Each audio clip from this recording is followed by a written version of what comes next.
Hey folks, a very good morning from Newcastle International Airport. Just getting the setup all done. Hope you're all having a lovely Tuesday. What are you getting up to? We've just, unfortunately, we just missed it by a minute, but the TUI Dreamliner to Melbourne crossing the state has just departed. We unfortunately just missed it by a couple of minutes. But yeah, just quickly getting the live stream set up. We should all be ready to rock and roll for the rest of the day.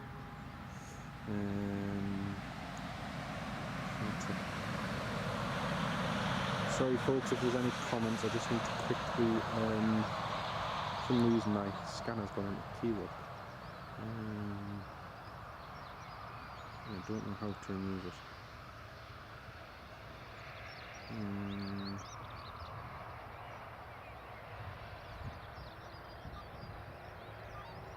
There we go, done. Dear.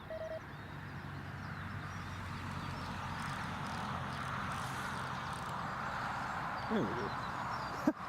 I didn't know why I was doing that for some reason. It was oh dear. Right, anyway. Once again, very good morning everyone. Welcome to the live stream.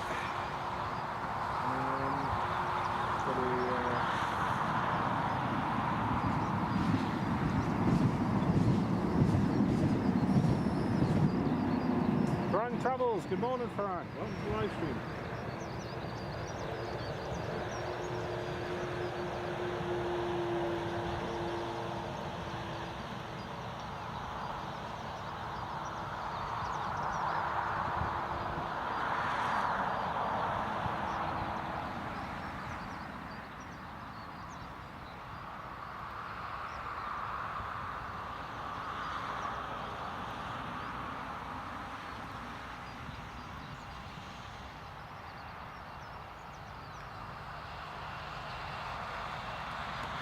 And Neil Russell Hubbard, very good morning to you as well, mate. Welcome to the live stream.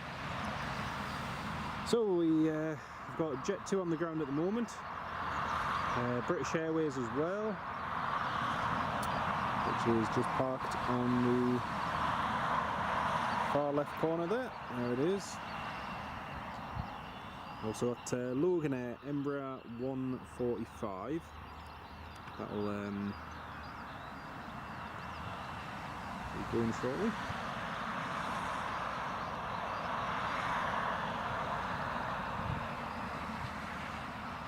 But yeah, we've got the Emirates 777 coming in the next 45 minutes as well, and in a few minutes time we've got Lufthansa's it's CityJet CRJ 1000 coming in from Frankfurt. They're operating on behalf of Lufthansa at the moment, and then later on, one of my friends who I've done flight simming with for years and so on, he's going to be flying a certain 737-800 into land here to Newcastle Airport. So that's going to be later on, and yeah, it'll be great to see.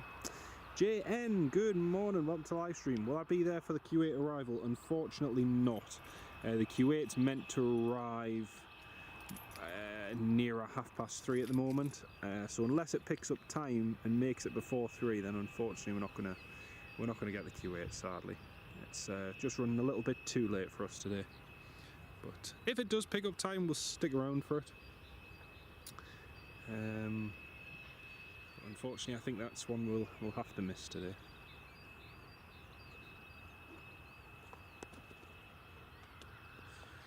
So the next arrival, I think they're using runway 07 at the moment, so the next arrival is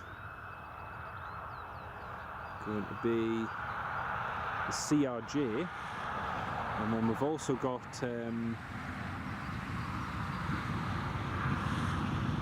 few little gaggle of arrivals at the moment actually.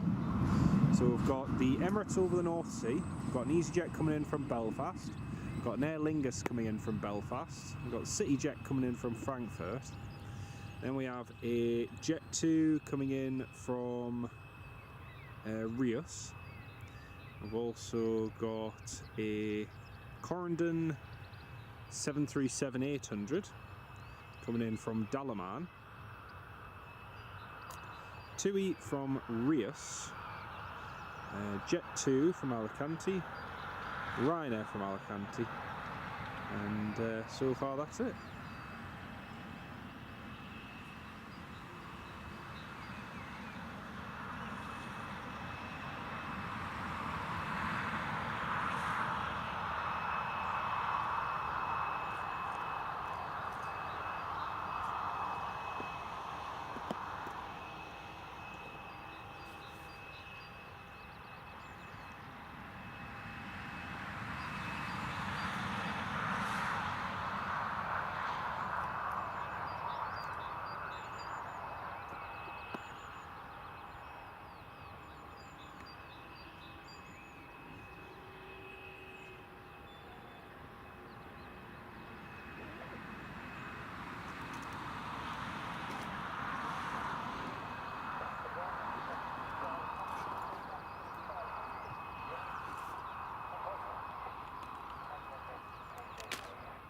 Hoping we don't get too much rain, because it was raining really heavily just when I first arrived here, and there is some more rain forecast, but we'll see how it goes. Alan, very good morning, welcome to the live stream, great to have you with us.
Robert Lambert, very good morning to you, mate. First arrival that we have is going to be, I think, EasyJet A320, and then we've got CityJet CRJ 1000 coming in from Frankfurt, so they're just about to land very shortly now.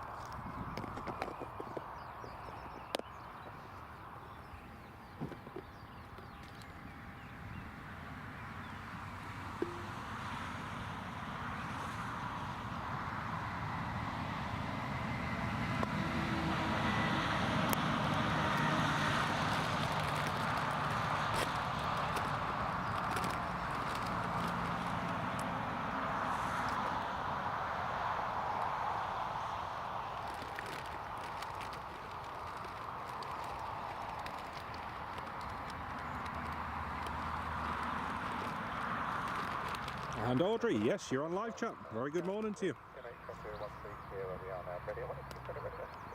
Yeah, loud and clear. Welcome to the live stream. Great to have you with us. Thank you very much. If the problem's changed, what time do you expect to start?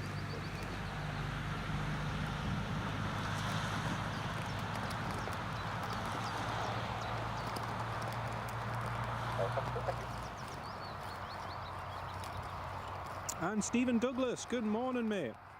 It is a little bit grey, damp and miserable. It was lashing it down here just when I first arrived.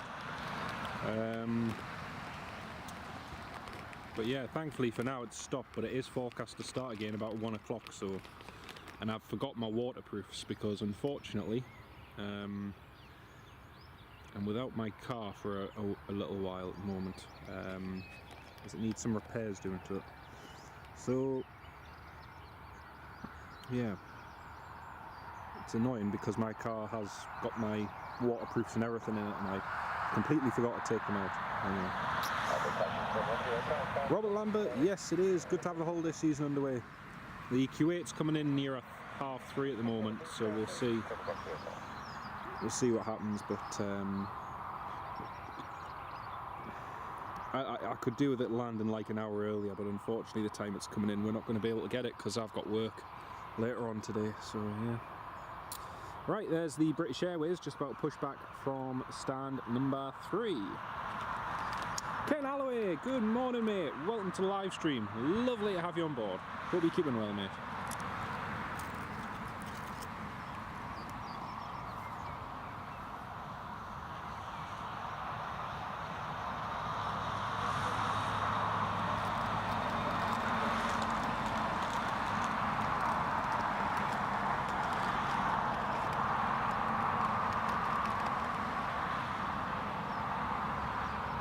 Stephen Douglas, oh dear, that's not good.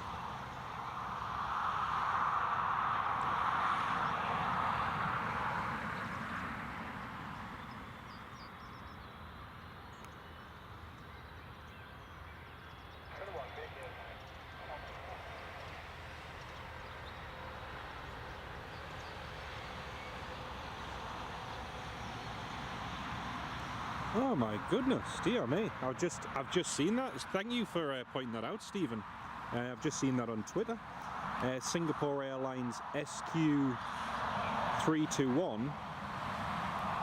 The pilot has said that 30 passengers have been injured and sadly one has perished. Dear me. Oh, that's not good at all. That's horrific.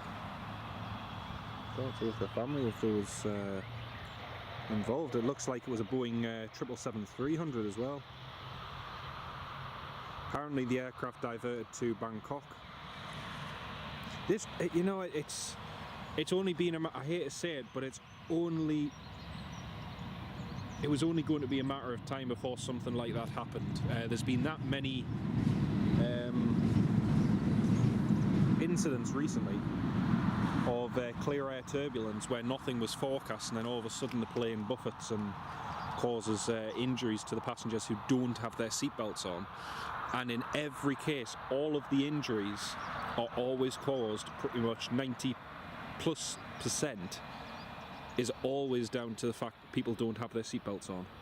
But then when you've got clear air turbulence, you're not expecting, especially if the seatbelt sign's off and you're free to move out the cabin, you go to the toilet, you know, it can just happen. It's horrible. It's horrible. All good in sunstroke here in South Ayrshire. I'll tell you what, the difference between there and here, crossing Glasgow and Prestwick, I mean, it was lovely there the other day, and then coming back across toward the northeast, and it was just miserable again.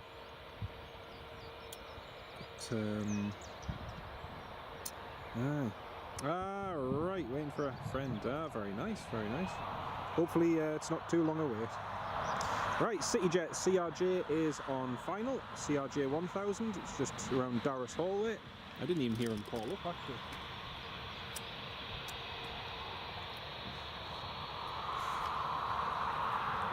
And runway 07 is in use. So those of you who've seen the live stream, oh, 1 second, I just need to change the quality, 1 sec.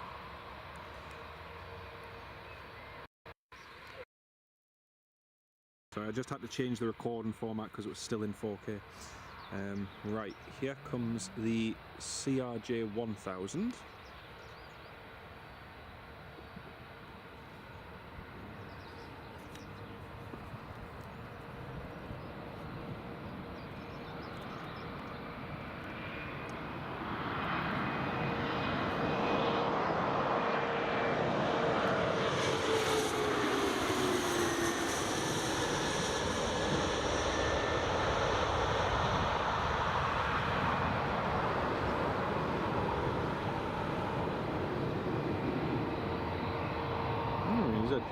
Just inside the touchdown zone there.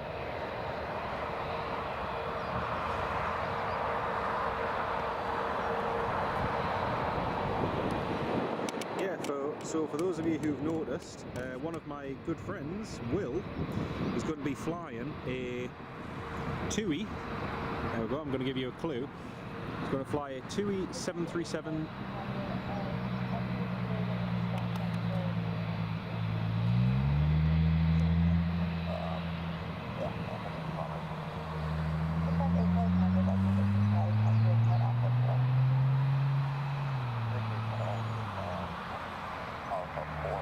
Oh dear. Oh dear.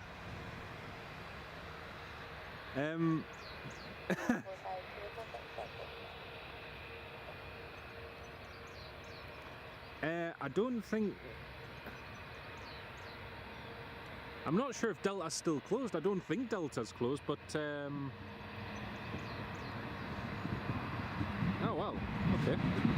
The CRJ is now backtracking down to vacate Charlie. I'm not sure if that NOTAM was still in use or not.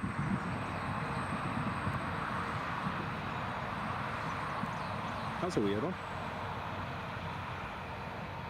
I know Delta was closed last week, but I thought it was open again now.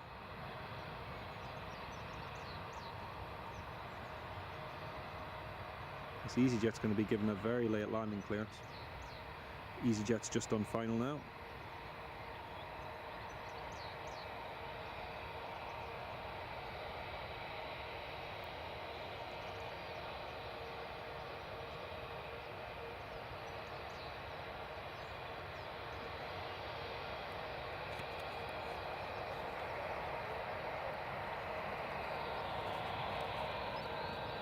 Right, here comes EasyJet.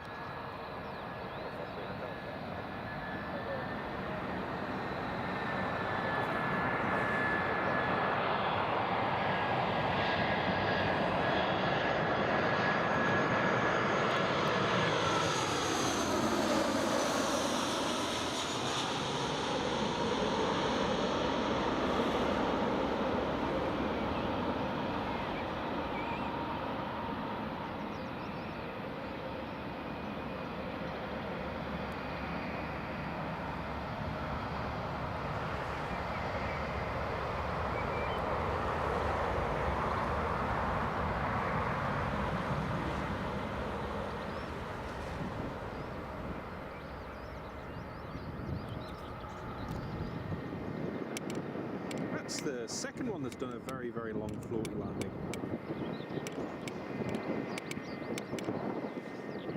Interesting.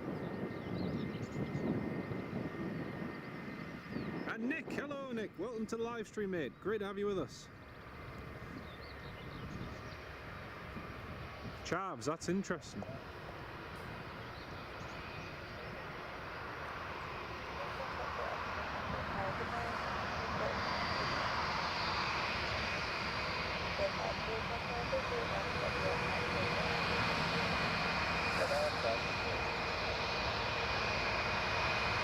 Ah, right, so it turned, I think, by the sounds of it, the CityJet crew was still under the impression that Delta was closed. But Delta isn't closed.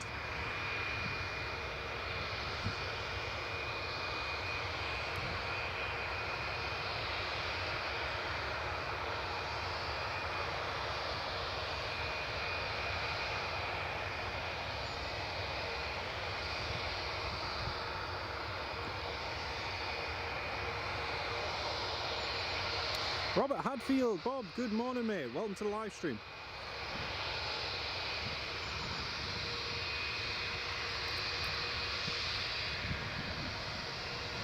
But yeah, my mate is flying a TUI 737-800 in, well 737 MAX, for the first time ever.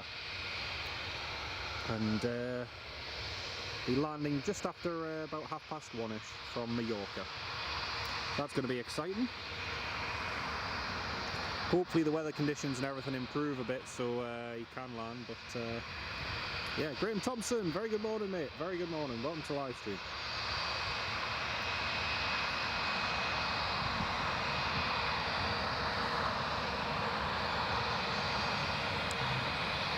And Nick, just another day at Newcastle basically, just another day in paradise.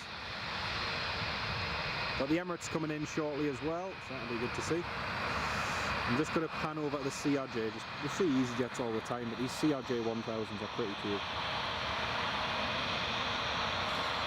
When I was in Zurich the other day, I was in Zurich at the weekend flying on board the Airbus A340 and saw some of Lufthansa's CRJ 900s again, and it's amazing the size difference between the 1000 and these ones. It's such a cool plane.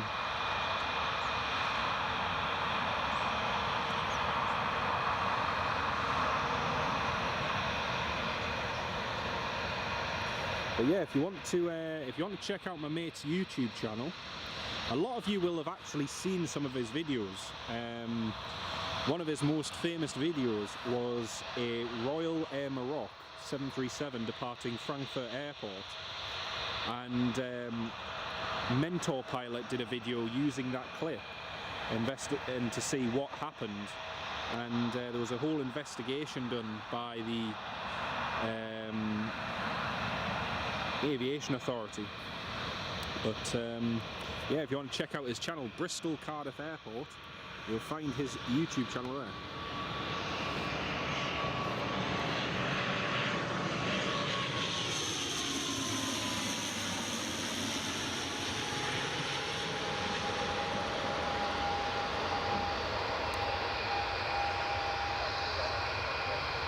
Whew. Bouncy, bouncy.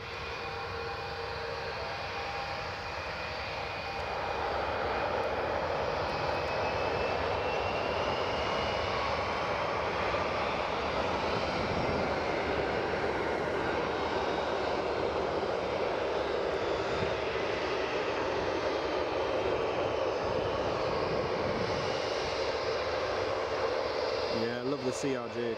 I love it.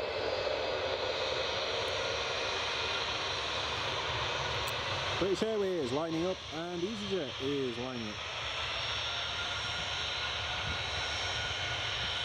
EasyJet's not lining up, EasyJet's taxiing at the stand.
There we go. It's British Airways up and away. Yep, no worries, Alfred. See you shortly. Well, CRJ is just disembarking the passengers. Our next arrival is going to be a Jet2 737-800. It's going to be a nice one. Alex, welcome to the live stream. You saw TUI 789 at Kos yesterday for your flight back to Manchester Airport. Interestingly, for such a small airport.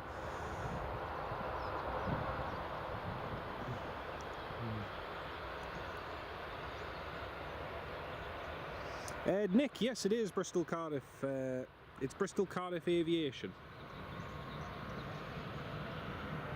If you type in Royal Air Maroc 737 on YouTube, one of his videos should come up as the very top video. It's got several million views.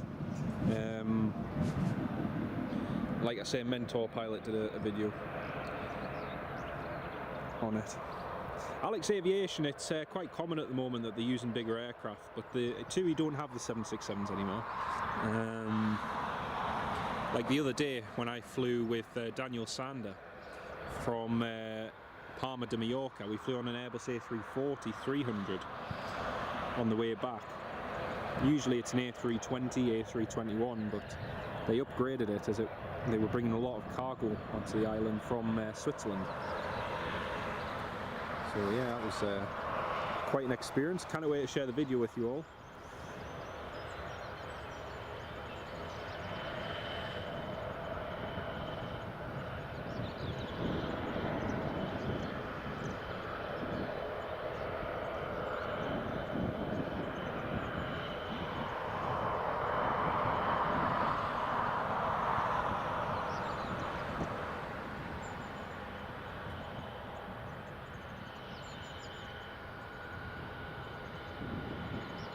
Aer Lingus ATR.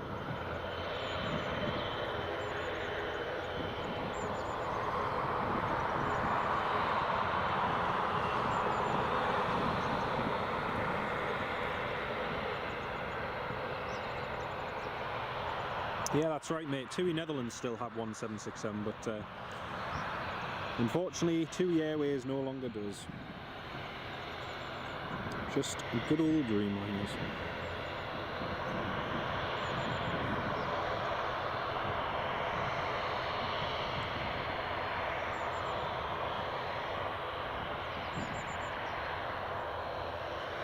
So yeah, Lingus just shut down one of the engines, just a single engine taxi.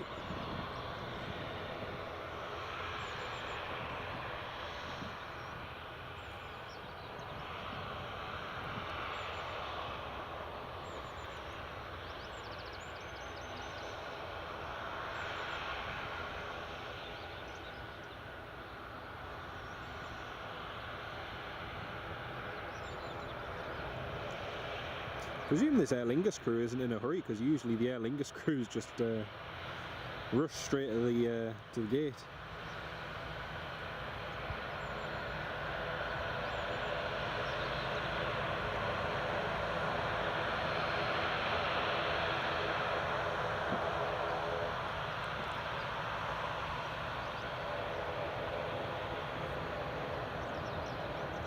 Oh, here comes a Jet 2.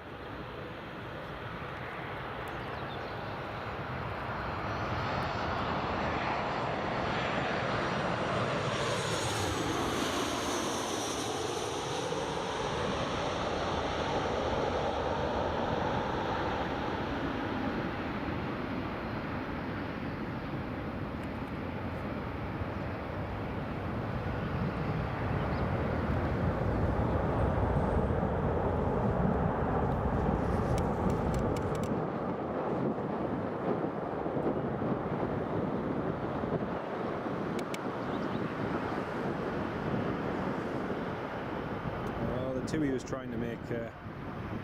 Is he going to make it? Oh, yes, he is. He's going to make Charlie. There we go.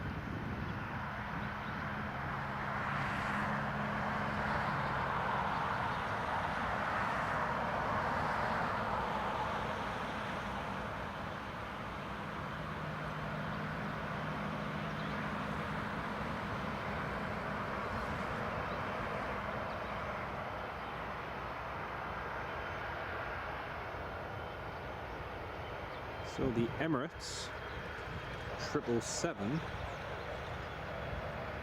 just over the North Sea right now, descending through 21,000 feet.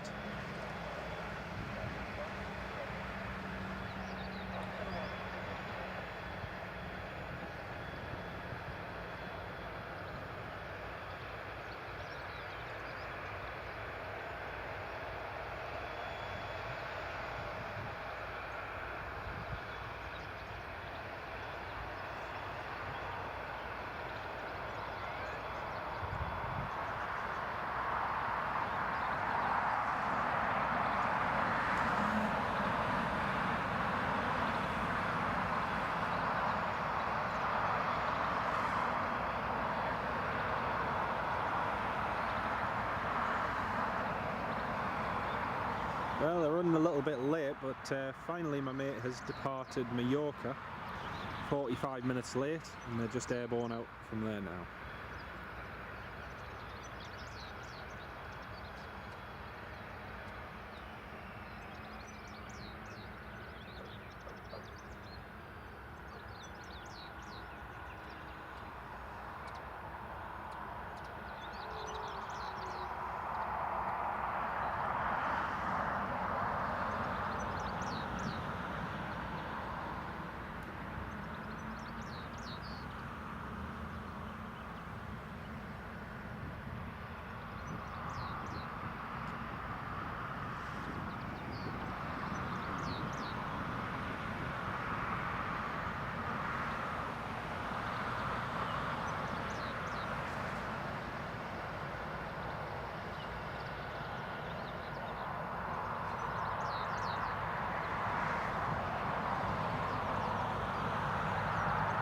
Emirates is just passing 18,000 feet now.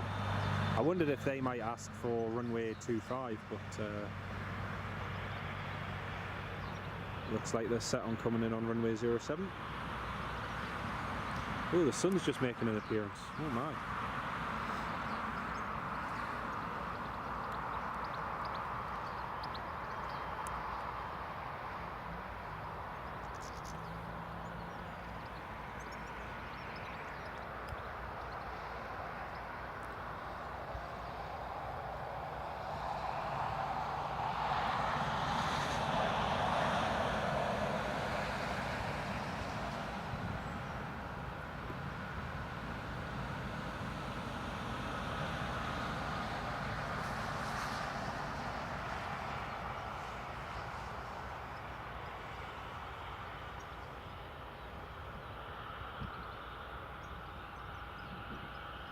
Another Jet 2 737-800s with the split scimitar winglets.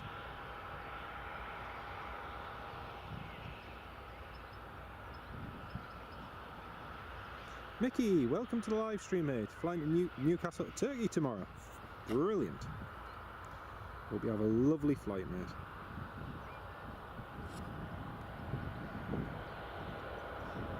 If you can bring some of that warm weather back with you, it'd be greatly appreciated, mate.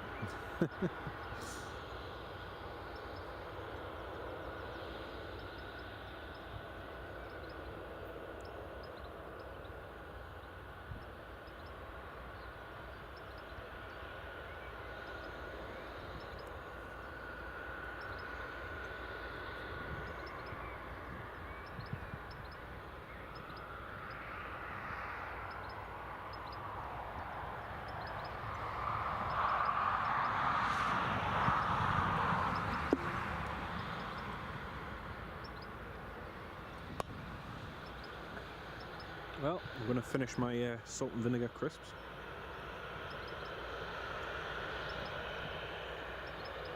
And Nick, yes, he is. And if you hang fire for 1 second, I'll just drop his channel in the YouTube chat. He's not hard to find. He's got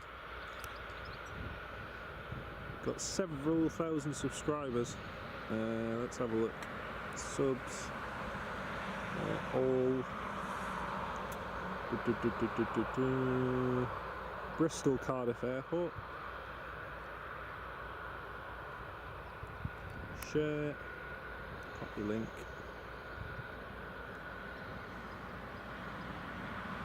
If I put that in the chat, there you go. And that's his channel there. And yes, he's flying from Mallorca. They're running about 40 minutes behind schedule. But in order for him to land it, the surface needs to be dry and the weather needs to be dry. But at the moment, it's still wet. So we'll see what happens in the next hour.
Actually, what I might do is just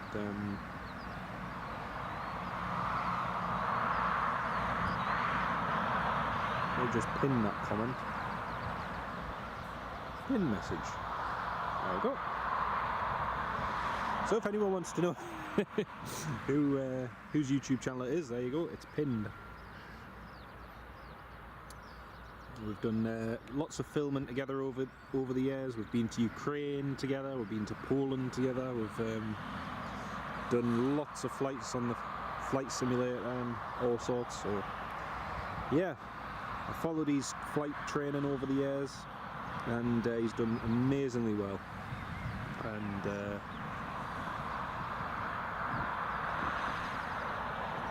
now he's finally able to fly the real McCoy.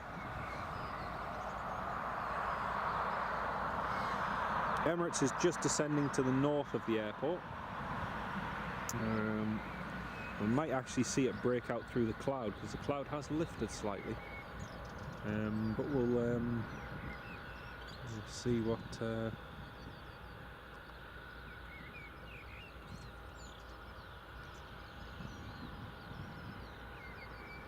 transpires.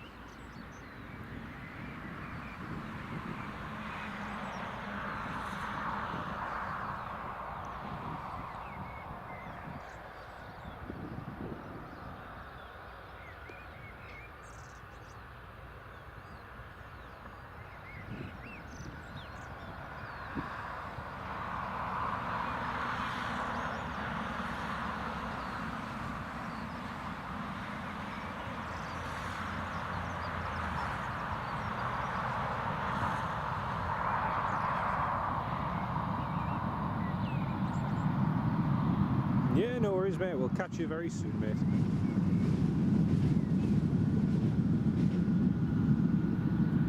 Aha, there's the Emirates. I can see it, I can see it, I can see it.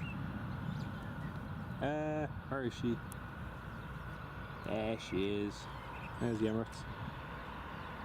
Oh, just gone back in the cloud again. You can see that cloud's lifted slightly, just with the sun coming out, it's lifted ever so slightly.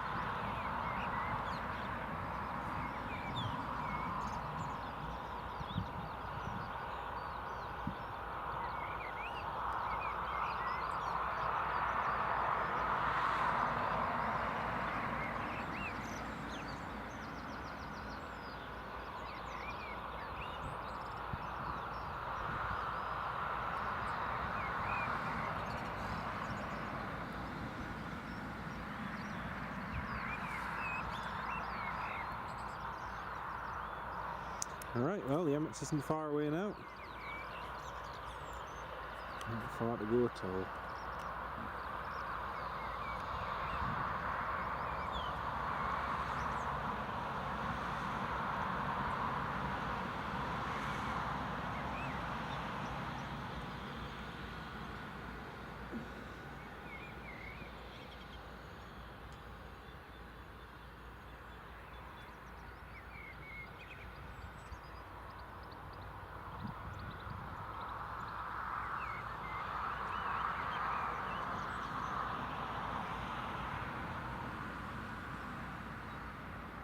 Seeing where this Q80 is.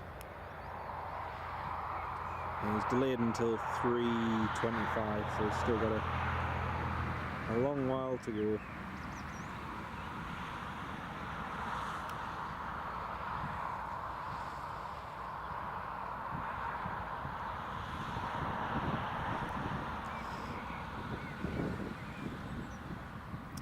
Steve Parker, good morning, mate. Great to have you on the live stream. Hope you're keeping well. Any reason for the CityJet being unbranded? It's because the airline leases their aircraft to other airlines, and so to save changing livery continuously, they just have them in this plain white, which is a little bit bland, to be honest, and a bit boring, but it just means that if they are operating for one airline and that contract ends or is cancelled, then they can quickly start operations for another airline without having to have the former livery and that on it. So yeah, it's pretty much the norm, Stephen. Pretty much normal. Lots and lots of other air carriers do that as well. Avion Express have done it for years, Smart Links. If you look at Air Malta at the moment, they've got a couple of leased A320s up there, and they're just painted plain white. So yeah, nothing exciting, unfortunately. And it would look 10 times better with a livery. But yeah.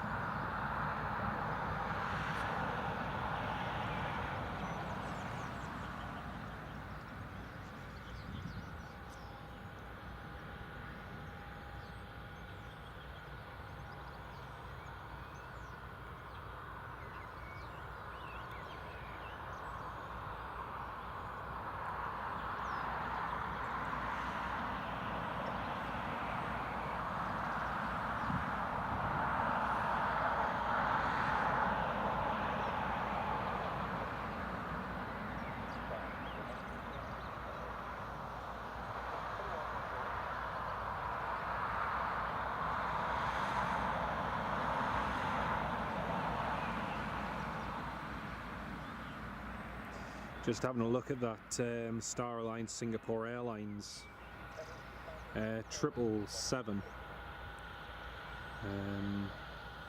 They were flying over Tajikistan, interestingly enough. I'm just looking on Flight Radar 24 on the playback.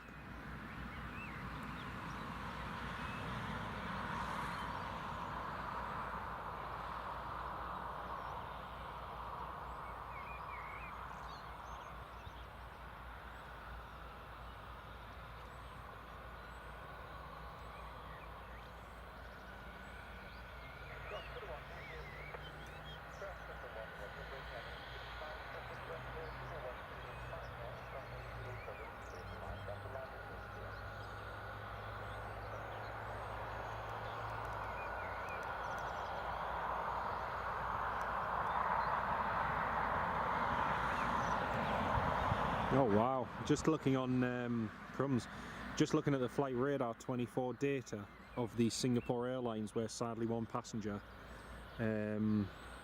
has not survived because of the turbulence. They were just to the west of Thailand, and if you go on Flight Radar 24, just before the diverted, the plane on Flight Radar's 24 data, and bearing in mind it's not always 1000% accurate, but it gives you a good idea of, you know, where the aircraft is, its altitude and so on. The aircraft, the vertical speed suddenly goes up as if it's climbing, and then it drops at 400 to 500 feet per minute.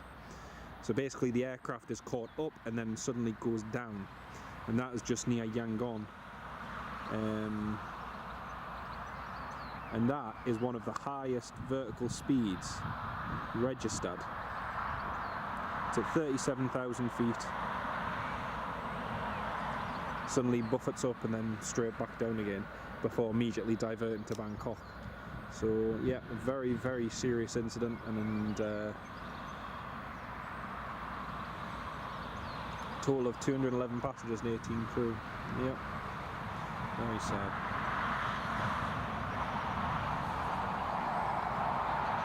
Ken Alloway, yes, typically also depends on duration of the lease as well. Right, here comes the Emirates, the mighty 777.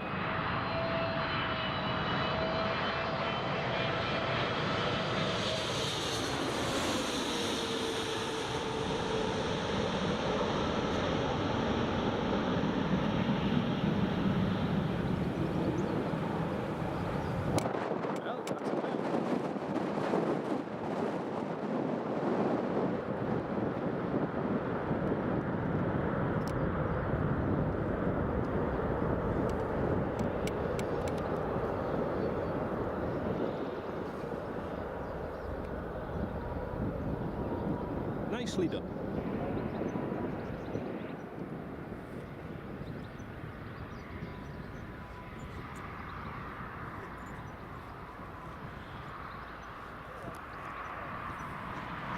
Spitfire RF100, good morning mate, welcome to the live stream. Great to have you with us.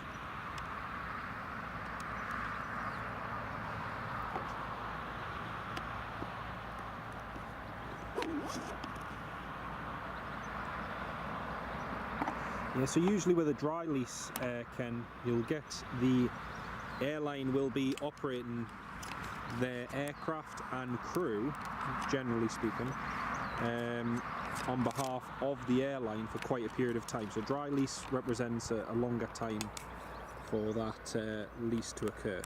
A wet lease is almost a contract that can be terminated fairly quickly, so it's quite fluid, if that makes sense, a wet lease.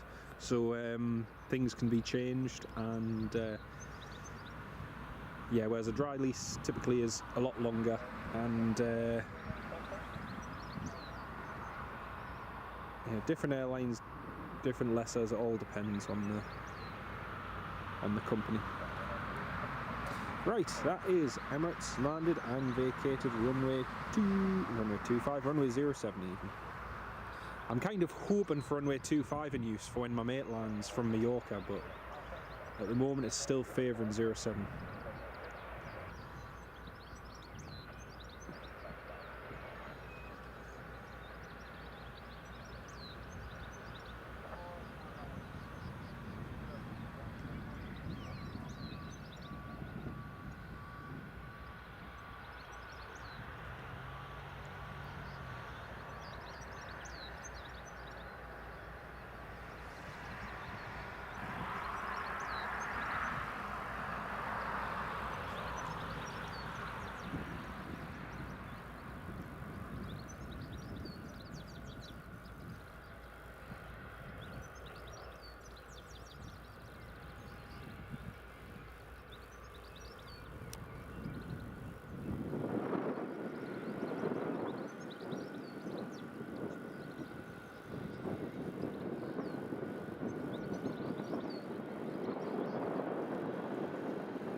Ryanair 737 from Alicante, that is 30 minutes away. Corendon 737 is also 30 minutes away, so I'll have them coming very shortly.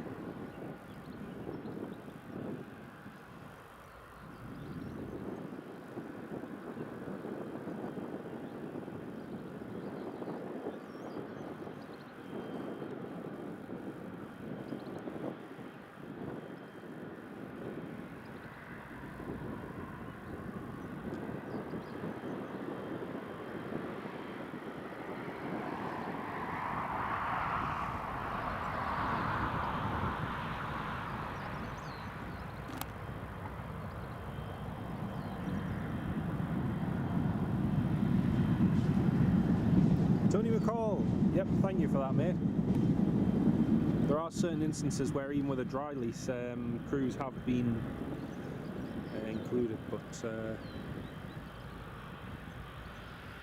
it also means that, as long as that type and everything's compatible, so say you're leasing an A320 to an A320 operator, and obviously their crews are already trained for that aircraft. However, there are certain exceptions, particularly with regard to aircraft that are on different aircraft registers, because there are certain requirements where if an aircraft is registered in a particular country, then there are certain differences as regards to insurance and everything with those. But so just because you're qualified on it doesn't necessarily mean you can go straight on it. It all depends on the operators. All the operators operate slightly differently. Like I say, whether it's high fly, smart links, lots and lots of different operators have different rules regarding it. I mean, for instance, Air Belgium, who've been contracted to operate various services on different leasing contracts as well, but they typically always operate using their own crew. They'll never use any other airline's crew. So even if they've been operating for an airline that has that aircraft type in its fleet, then they'll still fly it. Yeah, great example, Tony. The Air Tanker Jet 2 A330s, and again, that's one of those aircraft which, yes, it's being leased from Air Tanker, but there isn't technically a clause where, if necessary, that aircraft, given its Lee Slater, yeah, that's the pilot side, not to mention the engineering, yeah, and it's it's one of those things where you're not just getting a leased aircraft and right away you go and fly it. There's lots and lots of different caveats, and each one is slightly different. But yeah, the air tanker one is actually really interesting, Tony, because there is a thing there in which those aircraft, technically, if anything were to occur, then those A330s could be recalled to be used by the MOD, which is interesting. But again, it's all part and parcel of the way the contracts are negotiated, and obviously the MOD needs to know that they've got a certain number of aircraft that they can use to transport troops around. So it's interesting. It's very, very interesting.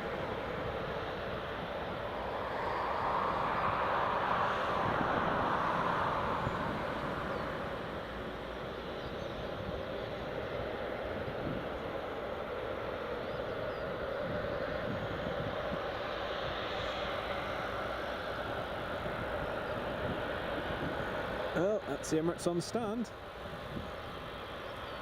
And Lee Slater, big welcome to the live stream, mate. Great to have you on board with us. Hope you're keeping well. The passengers on the Aer Lingus are just starting to board now, so they'll be going shortly.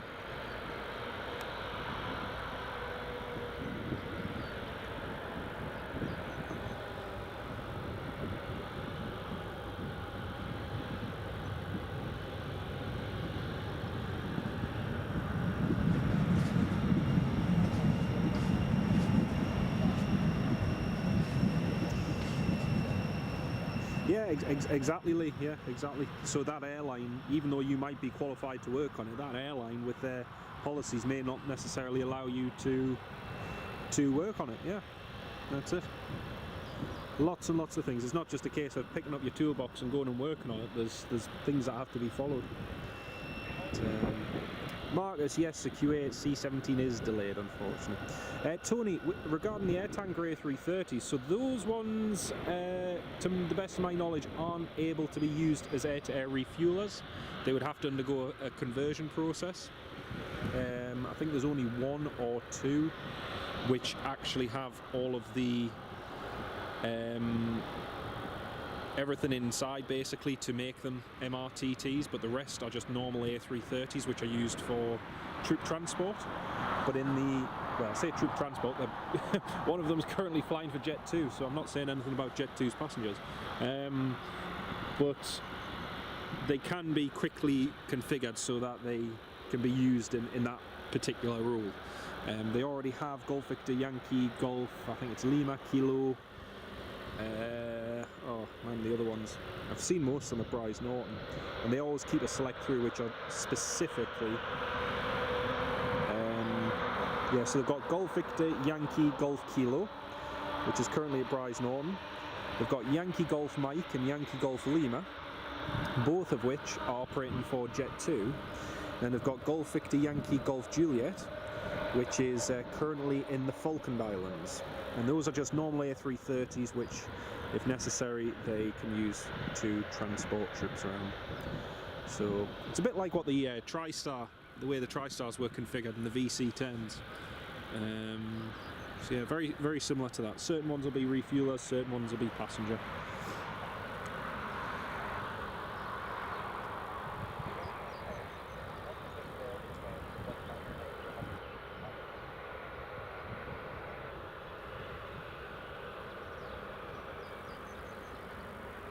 Yeah, 70 plus tons in the wings, it's crazy. Absolutely crazy. It's an amazing aircraft though, and I think it's a testament to Airbus.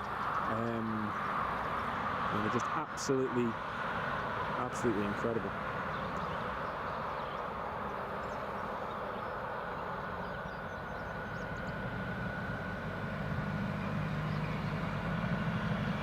And then later on this year, the first E7 Wedgetails are going to be delivered, so that'll be cool. See them flying in and out of Lossiemouth. It'll be cool to see.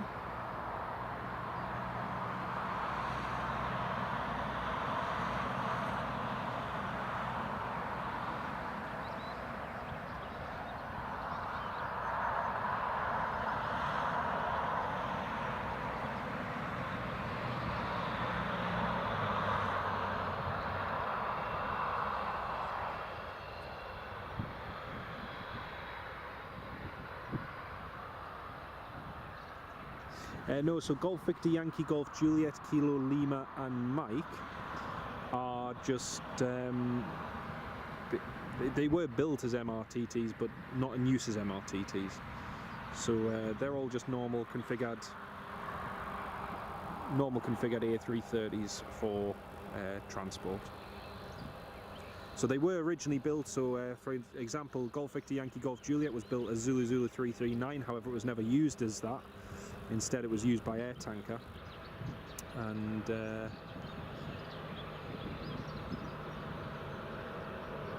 same with Golf Mike, which was built as Zulu Zulu 342, but then went on to fly with Thomas Cook and some other ones, but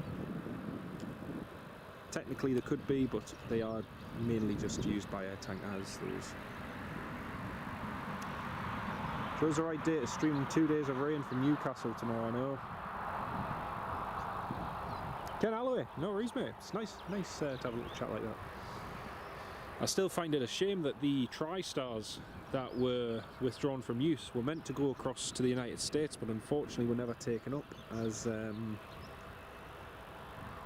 US company that was going to take them decided not to. Which is a shame, because they would have been used on contracts for the US Air Force for training. I think Omega Air was one of them as well.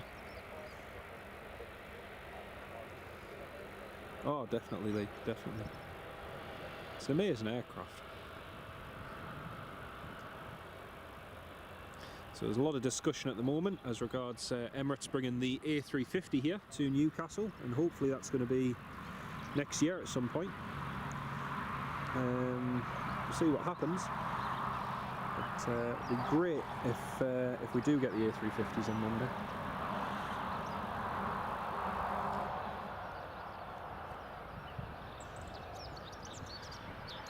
Ooh! Ooh, ooh, ooh, ooh, ooh. Right, folks, if you check on... Sorry, folks, I completely forgot about this movement. If you go on Flight Radar 24, there's an Air Horizon... I don't know how I forgot this. There's an Air Horizon 737-400 flying to Dublin with... oh, man, who is it? Dun, dun, dun, dun. Oh man.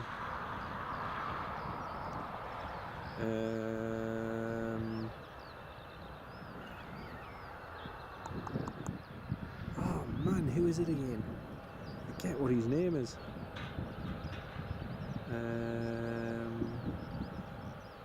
Let's have a look. It is...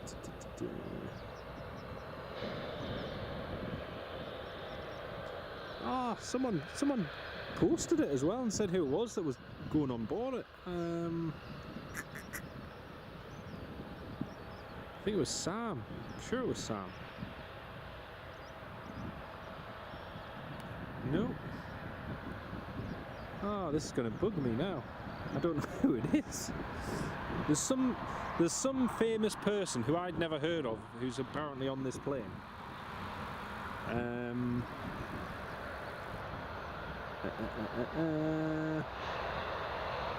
Right. Anyway, whilst I'm trying to find that out, the EasyJet A320 to Belfast is just pushing back.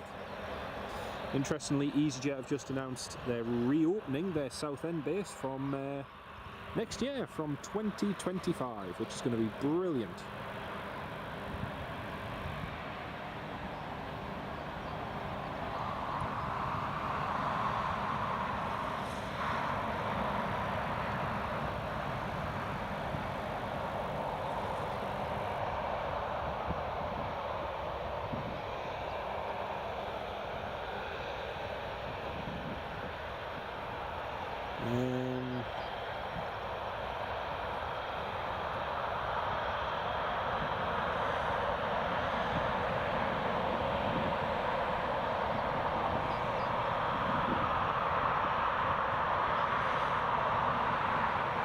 No, can't remember.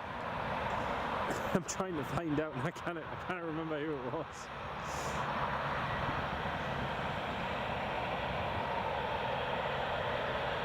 Bruce Springsteen, that's it. I can't remember who he is now. That's the one. Oh yeah. Couldn't for the life of me.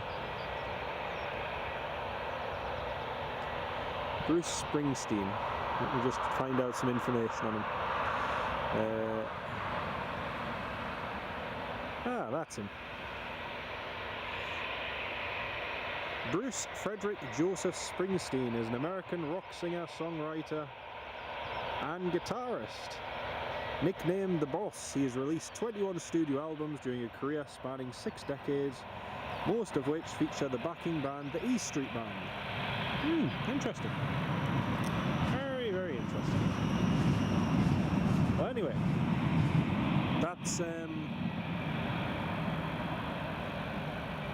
that's apparently who was on this 737-400, so I presume they've just dropped them off. Because he's got the concert at the Stadium of Light, so that'll be good.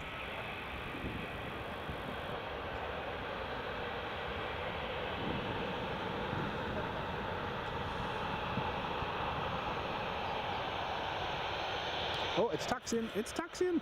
Not the EasyJet, sorry, stuff the EasyJet. There it is, 737-400. Sorry EasyJet viewers, to anyone who loves EasyJet. I do love EasyJet, but we do see plenty of them. There's a Horizon. There it is.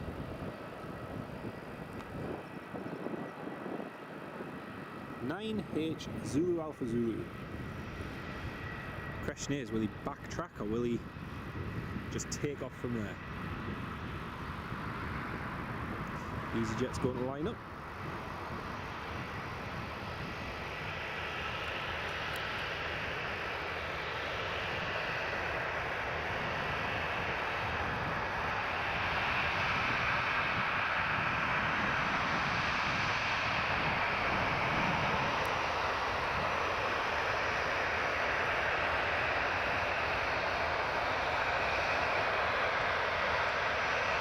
This is heading back to Dublin.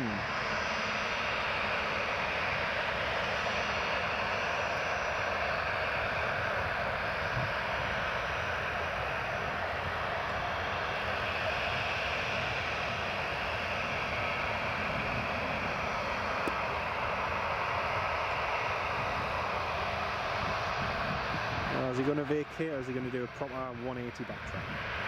Come on. Go on, yeah, that's it. Power all the way down. Yes, he's going to do a 180 turn at the end. Woohoo!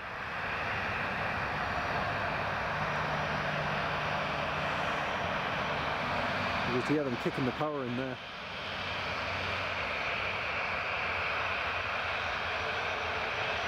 Born in the... Ah, that one. Ah, got it. Very nice catch. Good old 400. 32 years old, delivered to BA, ex-British Airways. Cool.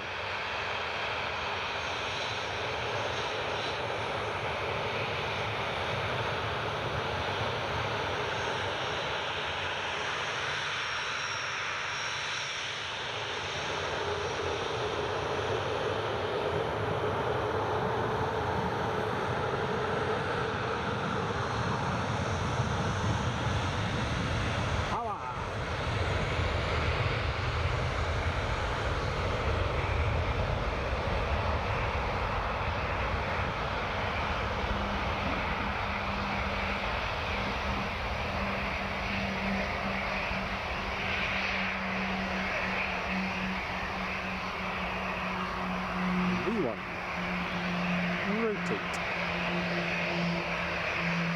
B2. Positive rate. Gear up.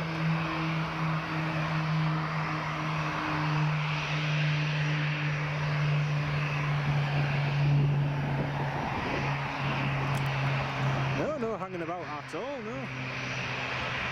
We're nice and early.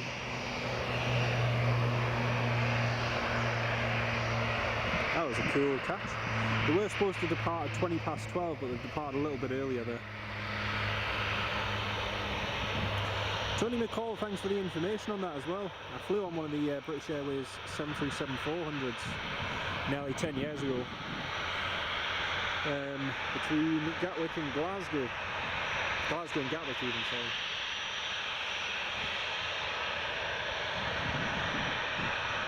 Oh, got Ryanair 737 on final, coming in from Alicante.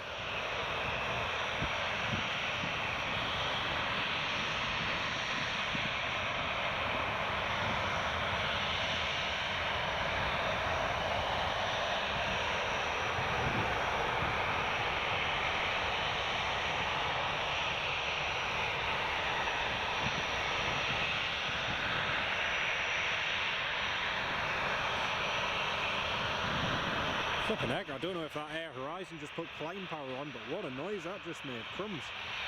Almost sounds like a tornado. All you can hear on the ground here is wow. And that's them just climbing.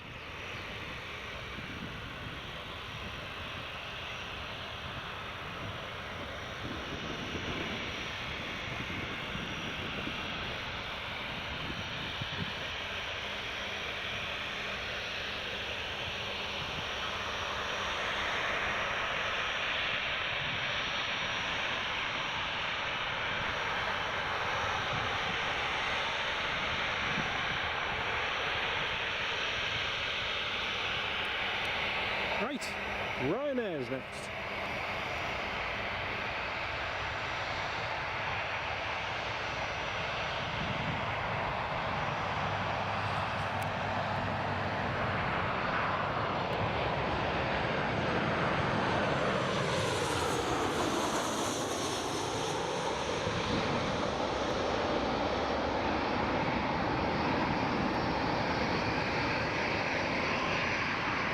Beautiful, nicely done.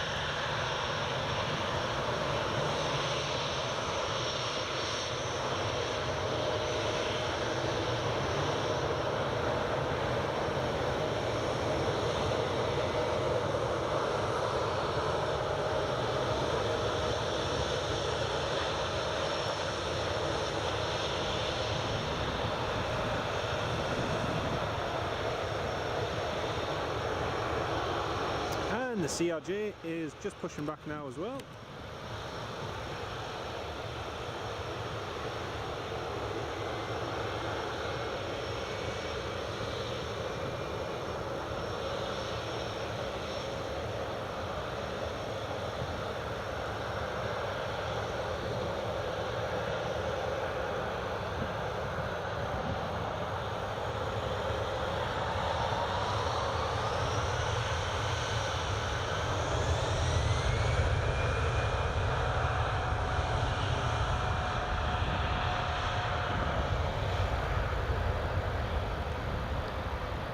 Andy Appleyard, good afternoon mate, welcome to the live stream. Jack McAlpine, if you check the pinned comment mate, you can see my mate's YouTube channel there.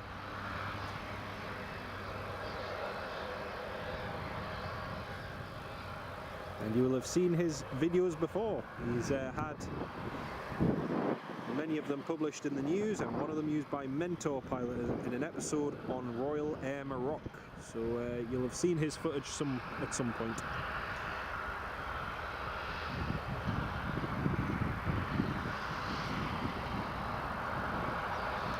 It's EasyJet airborne. Yeah, I could just hear that Hercules as well, Andy. Thanks for pointing that out, mate. It's a shame we don't get them training here anymore. And Marcus, yes, they usually use that. Lee Slayer, TriStar. Oh, it was. It was such an amazing aircraft. sound of it as well. Oh, I remember when the RAF used to bring them here to Newcastle and do training flights. I've got footage of them when they used to fly here, and what an amazing aircraft.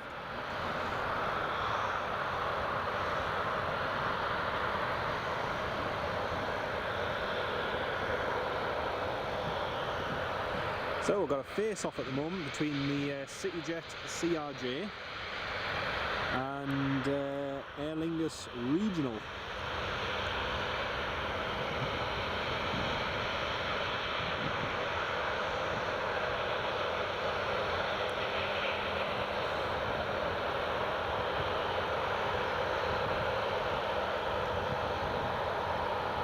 Yeah, he's got some good content. He's really canny.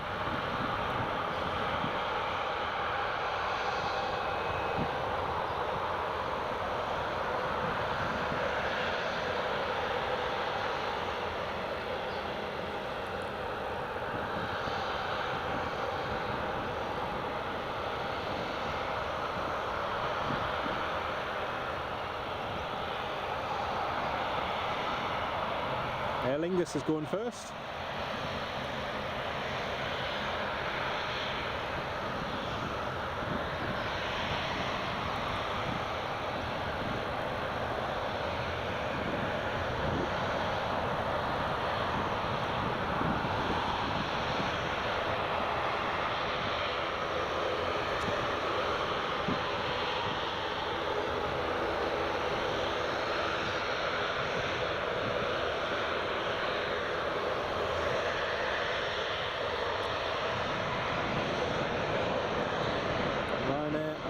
CityJet just taxiing it.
Aer Lingus airborne. Next up, CRJ 1000.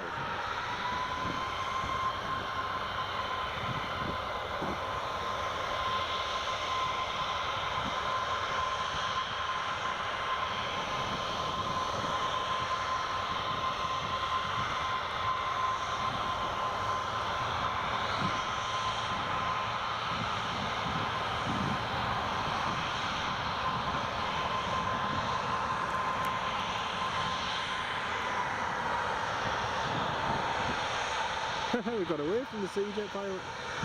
Oh, that was funny.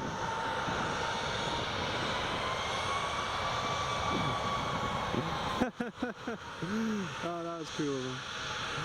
Oh, that was really cool.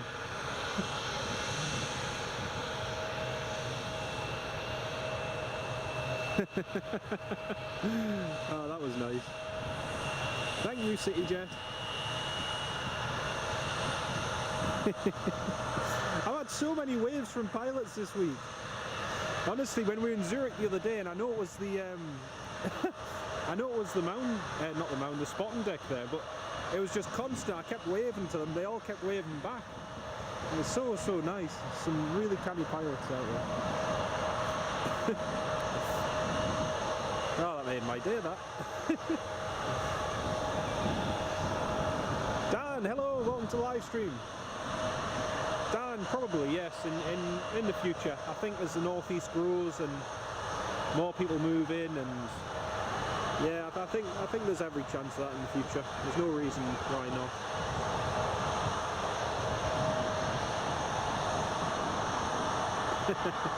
Stephen, Douglas and Ken, you both saw it as well. Oh dear, that was brilliant. It's funny when me and Ken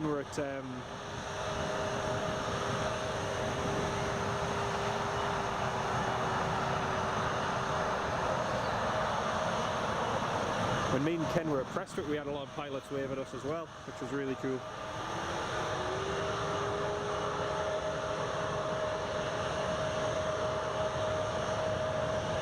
So we've got the TUI and the Corendon 737 coming in to land next. Here goes the CJ. Oh, ow.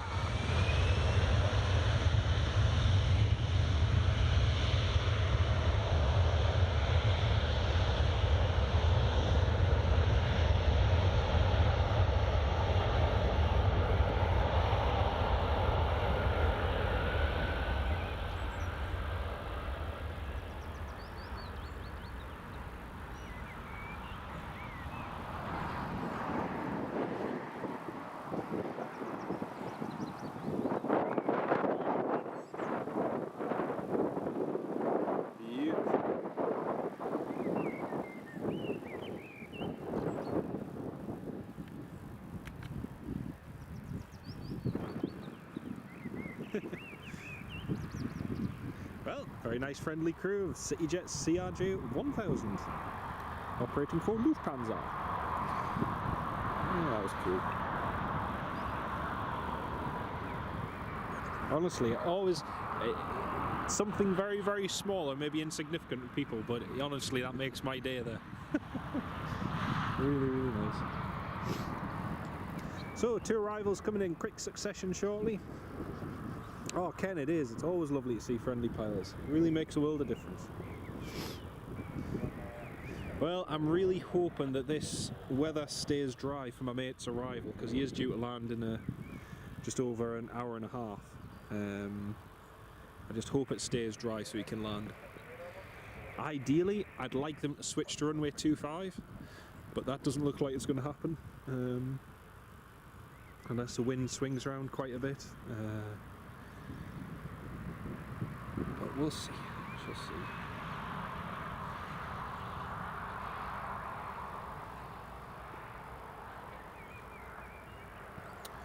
Right, next arrival is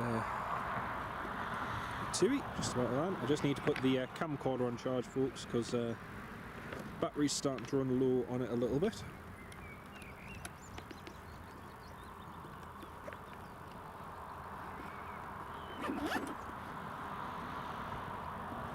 Couldn't believe it when I got here before, because it was dry all the way down, and then just as I got to Newcastle it started spitting on with rain, and then it was absolutely lashing it down. Otherwise we would have been live for the just before the TUI Dreamliner departed, but it was just that wet I couldn't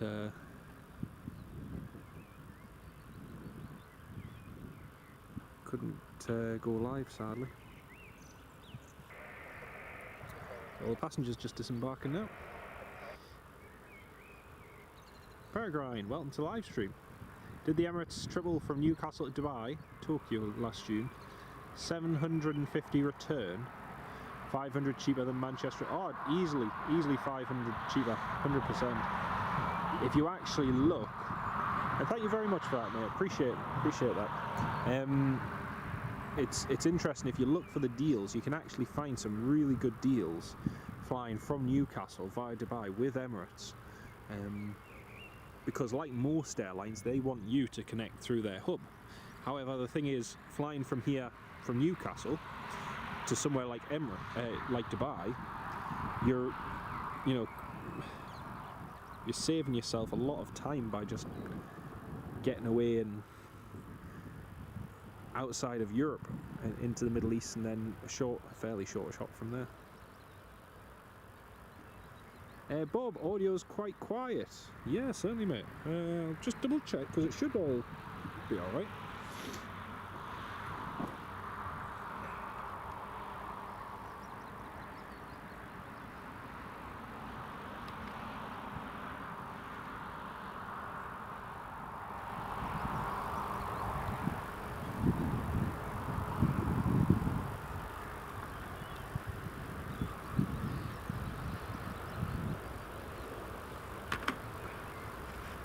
Right, Bob, I've just turned it up a little bit there now, so that might be a bit more of an improvement if you let us know that. I just need to check the microphone on this.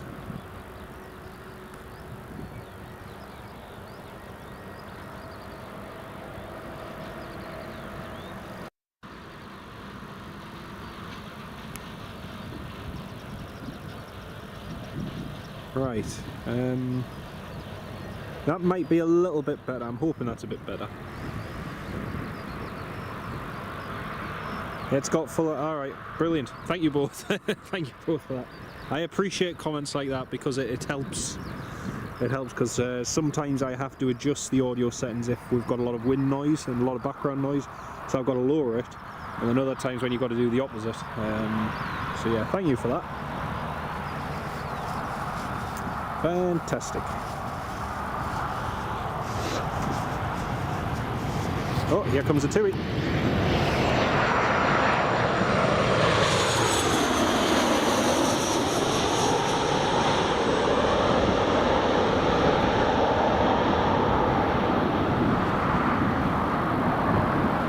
Oh, beautiful. Very, very nicely done.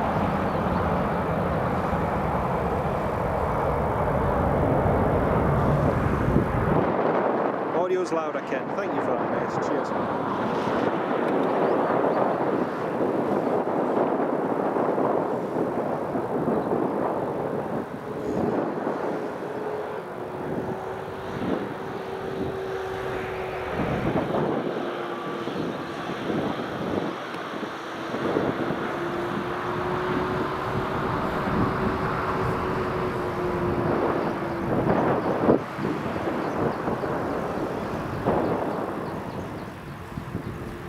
The only problem with the sound being louder now is I can't mutter to myself and you'll all hear me. It's typical.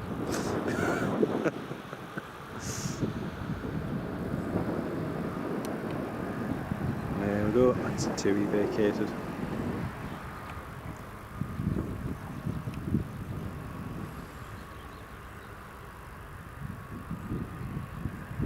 Next up is Corendon Airlines 737 from Turkey.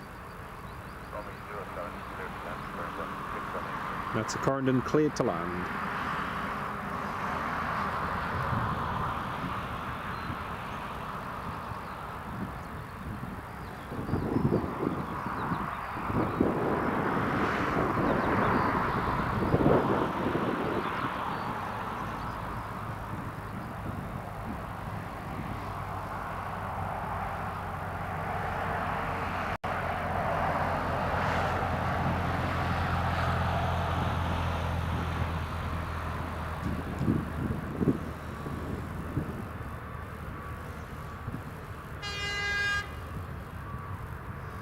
Right, here comes the Corendon.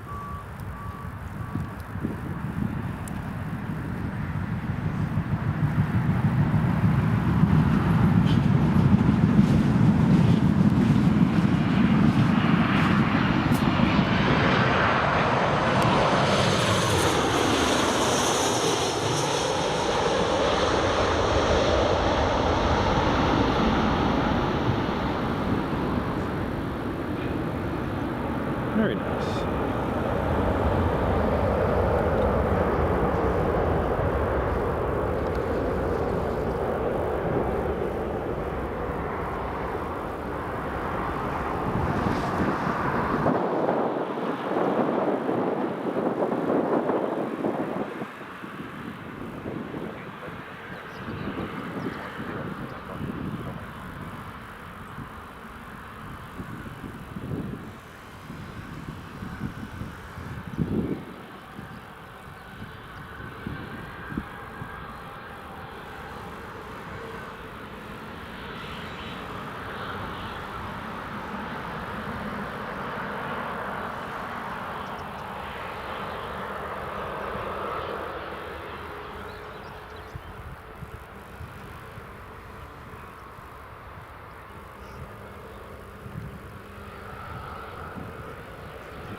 We were supposed to be getting an Eastern Airways Embraer 190 in, however the plan has changed now because it looks like it had a technical problem at Teesside Airport this morning, so it doesn't look as though we're going to be getting that. There is an Embraer 170 that's about to fly Teesside to Amsterdam, but it's running 2.5 hours late, so probably won't end up here for a while, unfortunately.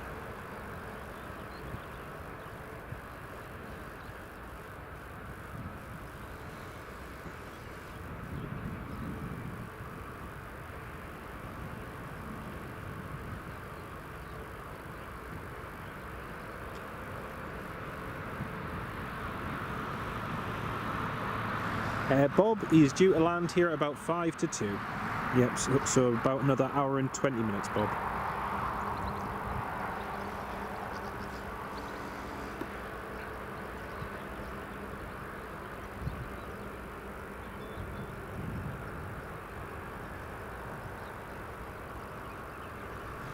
And Bob, actually, just thinking about it, I think you've spoken to him before. You haven't met him, but you have spoken to him before when we've been on Discord. He's the one who used to fly the Diamonds, the DA-62s. So yeah, he's going to be landing here shortly. First 737-800, well, 737 MAX landing. And at the moment, it is clearing up nicely, so hopefully it stays that way. Tony McCall, yep, that's him. Bravo Yankee 1233. You're at 152.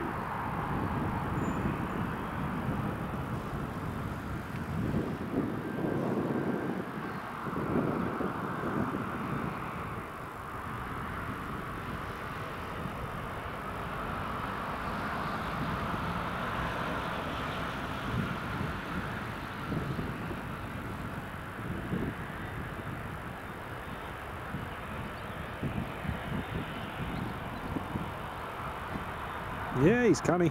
He's canny.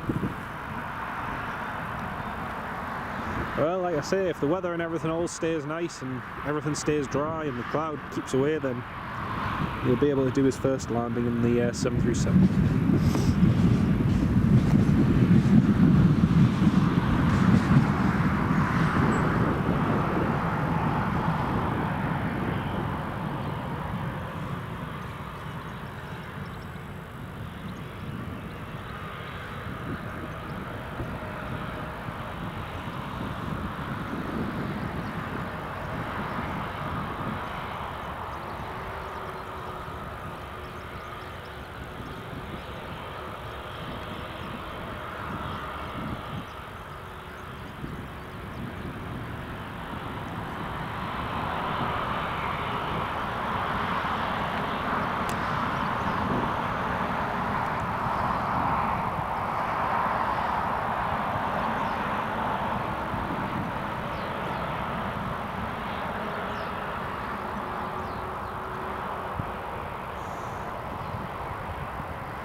Corendon Airlines seems really popular here in the northeast. The amount of customers I serve who are flying to Turkey, and I'll ask who they're flying with, and a lot of the times it's Corendon. They're very, very popular with travellers here.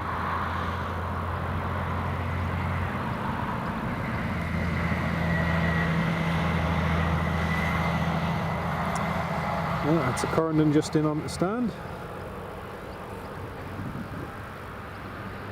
Got a little bit of a gap now. Just before our next arrival.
Never gets old, that, seeing the 777. Oh, there's a bit of blue sky appeared. Oh my. Turned into a nice summer day. Just a big, massive thank you to all of you dear channel members for all of your support. I really appreciate it. Thank you all so much. And I've got some new content coming out in the next week from my trip at the weekend on the Airbus A340 and also trip to Zurich. There is a little bit of a delay, unfortunately, as due to circumstances which I'll share in a vlog coming up. But yeah, we've got that hopefully coming up in the next week or so, and lots and lots of footage coming from Zurich as well, which will be good.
Bob, he's going to be he should be pilot flying on this sector. However, because it is going to be his first landing, and because of the way the weather's been, it has been wet and it has been rainy. At the moment, it isn't. In fact, if anything, I'll just show you all. This big area just here, there's a massive amount of rain over there, but over just toward the east there, it's actually cleared up slightly. However, the way the cloud and everything is at the moment, it can very quickly change. So it's absolutely, it's really warm here at the moment, but that could change. So whilst it is cav-okay, or even if it's just dry, as long as it's dry, you can land. But if it does rain or the weather starts to deteriorate, then unfortunately he won't be able to. But he is pilot flying on this sector, which is going to be his first one. So hopefully all being well. Should be grand.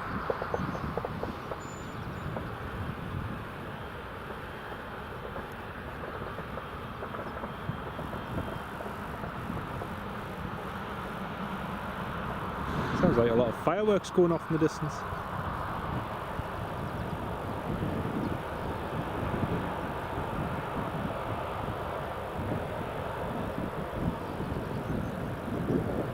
So we've got another Jet 2 about to depart. It's just pushed back on stand. It's heading to Rios. Then we've got another Jet 2 inbound from Alicante. That's going to be landing in 15 minutes. Not got far to go at all.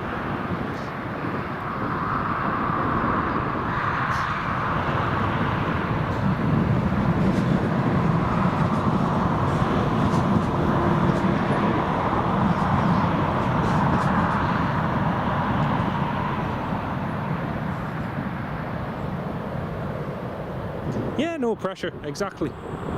If he flops it, I will have great delight in... No, I won't. I'm not that nasty.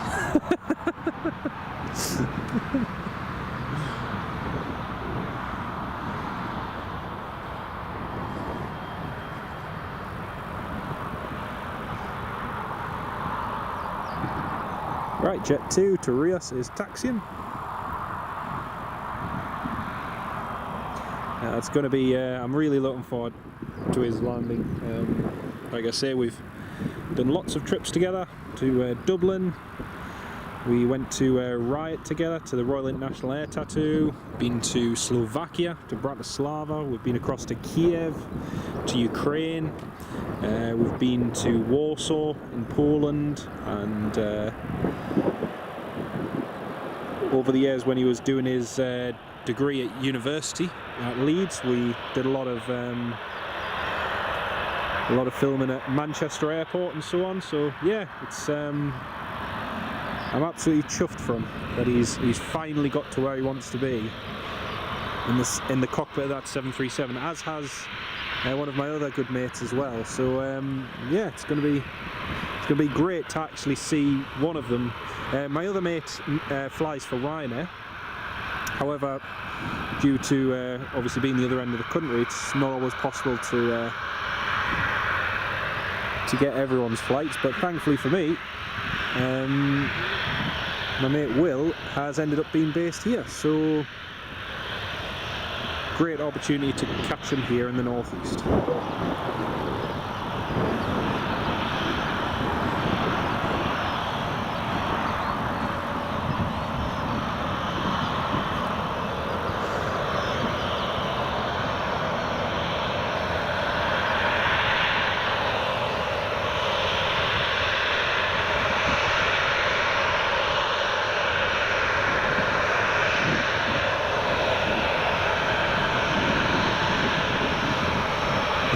Bob, yes you are.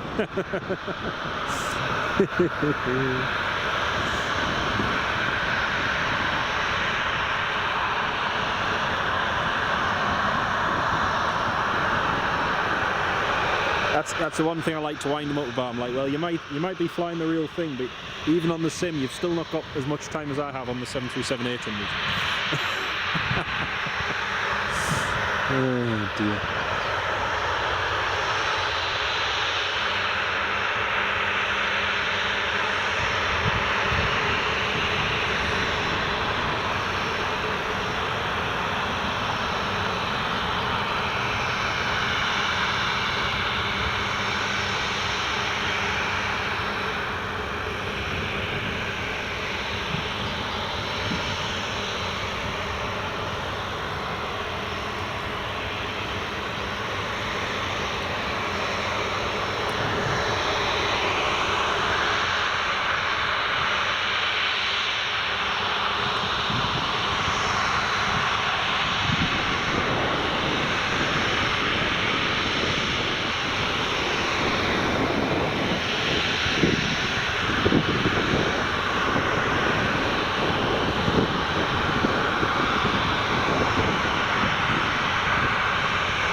no worries, mate. Great to have you on the live stream. Catch you soon. I hope you have a great afternoon, mate. Lovely to have you with us.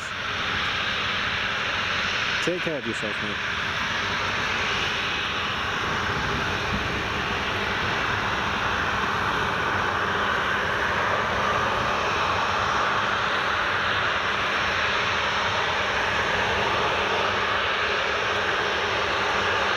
Oh, that smell of jet fuel. Oh, what a lovely smell.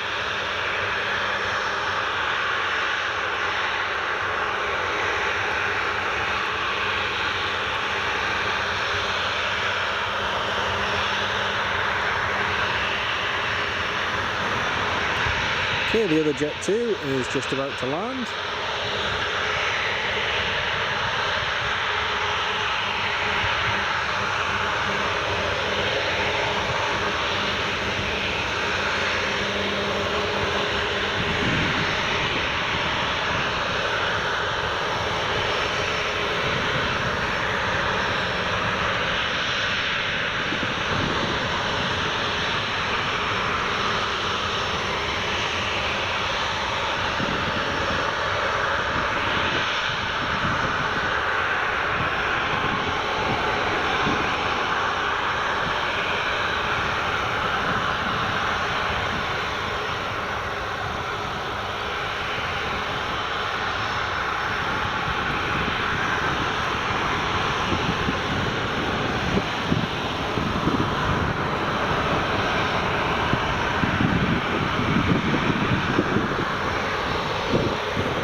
Big right, welcome to the live stream.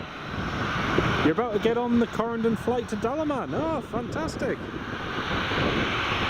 Bob, yes it is, it is. Oh Lee, you're right there. You're right there. The LEDs look brilliant. Look really good. Especially with the new split scimitar winglets as well.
And they're away.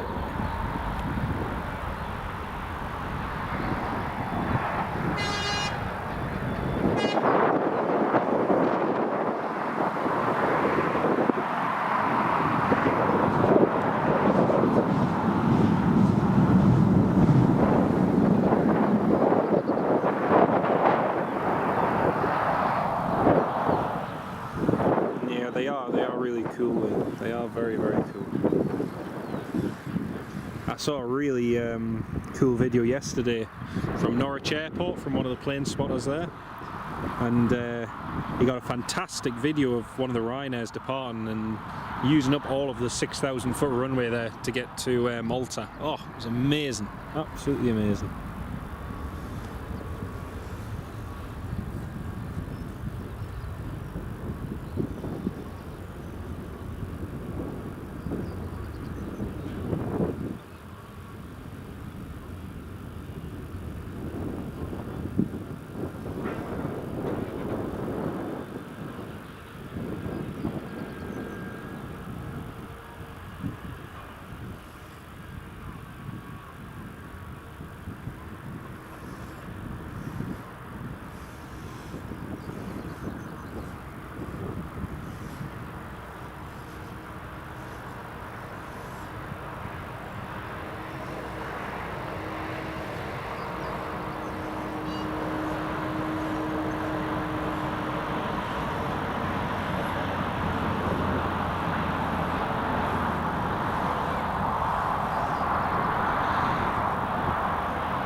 Right, here comes the next Jet 2.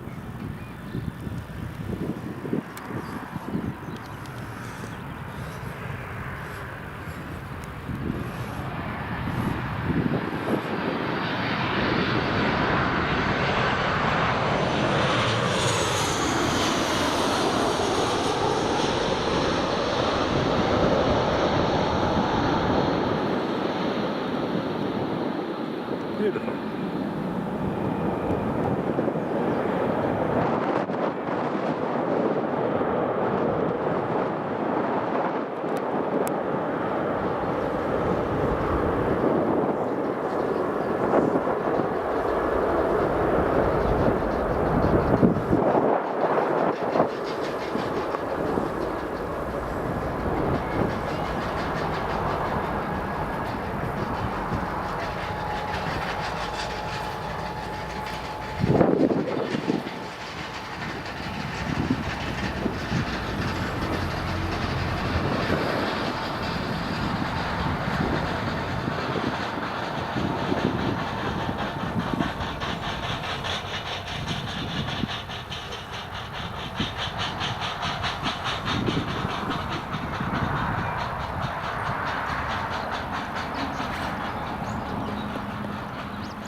Tony, he's been flying for a good, good 3 years at least, I think, not by now. It's got to be at least a good 3 years. But today is his first day flying the 737 in scheduled passenger flights, that is.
Golf Delta Foxtrot Victor.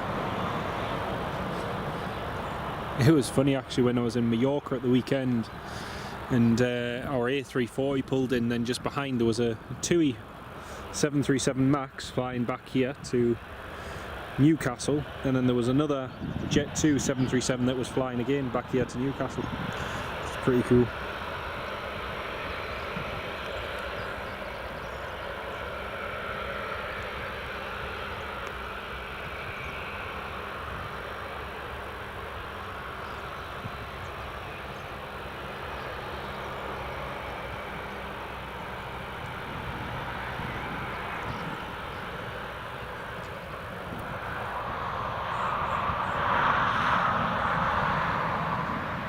Yeah, 25-year-old. This NG is Lee, Golf Delta Foxtrot Victor. It's had quite an interesting history as well, has Foxtrot Victor. Flown for a variety of different airlines. Hey, where is it again? Let's have a look.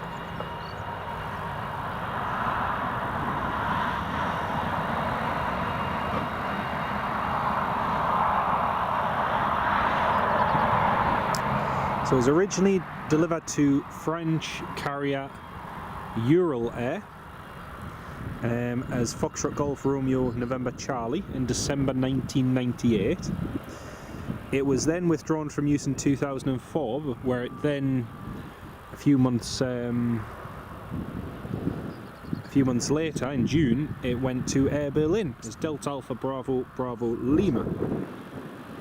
Then it flew for Spanish carrier Calima Aviation as Echo Charlie Lima Kilo Oscar, flying with travel service Air Algerie, before it was then purchased by Jet 2. It was leased even from Jet 2 to Jet 2 in May 2013, and it's now been with the British carrier for 11 years this month. So it's had quite a cool career. And interestingly as well, let me just get this right. So it's a 737-800, and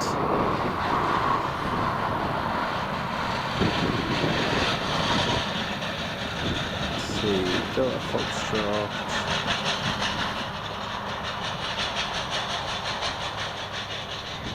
There's Golf, the oldest 737-800 still in service is Golf Delta Foxtrot Delta, which first flew in December 1998. Sure it was that one. There's Foxtrot Victor, Golf Delta Foxtrot Victor. I'm just having a look on the PlaneSpotters. Yeah, Golf Delta Foxtrot Victor is in the top 15 737-800s in the world. It's one of the oldest ones. First flight 17th of November 1998. Quite cool. Tony, yes, we left the airport for about 3 hours, and then, well, not even 3 hours, maybe 2 hours, and then checked in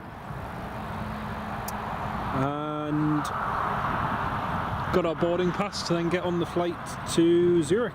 So yeah, we weren't there that long.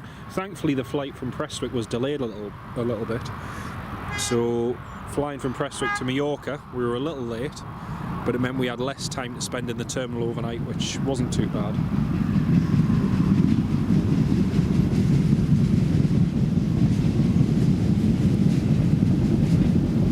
Yeah, you'd think so, Lee. Yeah. It still says leased, but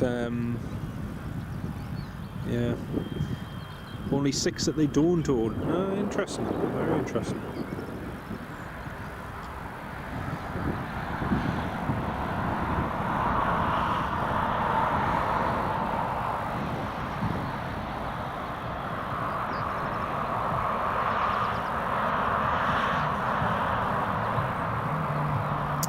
Well, the next arrival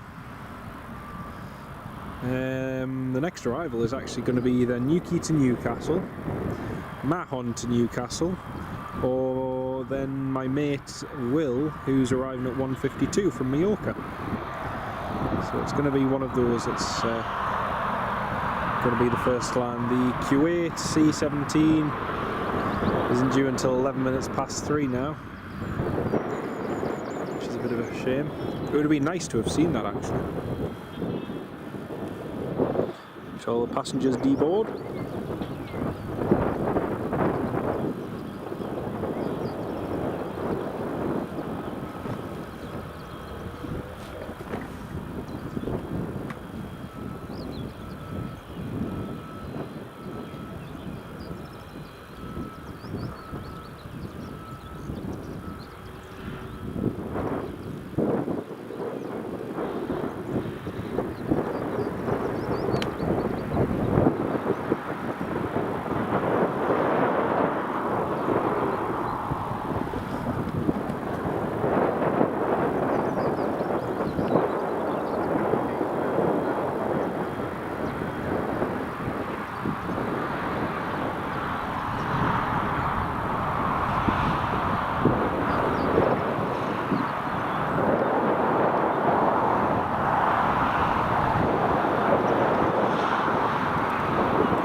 Sorry folks, the stream just disconnected there momentarily.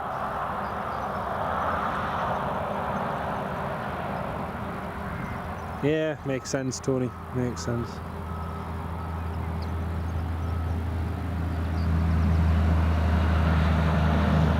Yeah, I honestly thought, you know, with the last A350 having been delivered, I thought they might have taken on a few more, or at least ordered a few more, but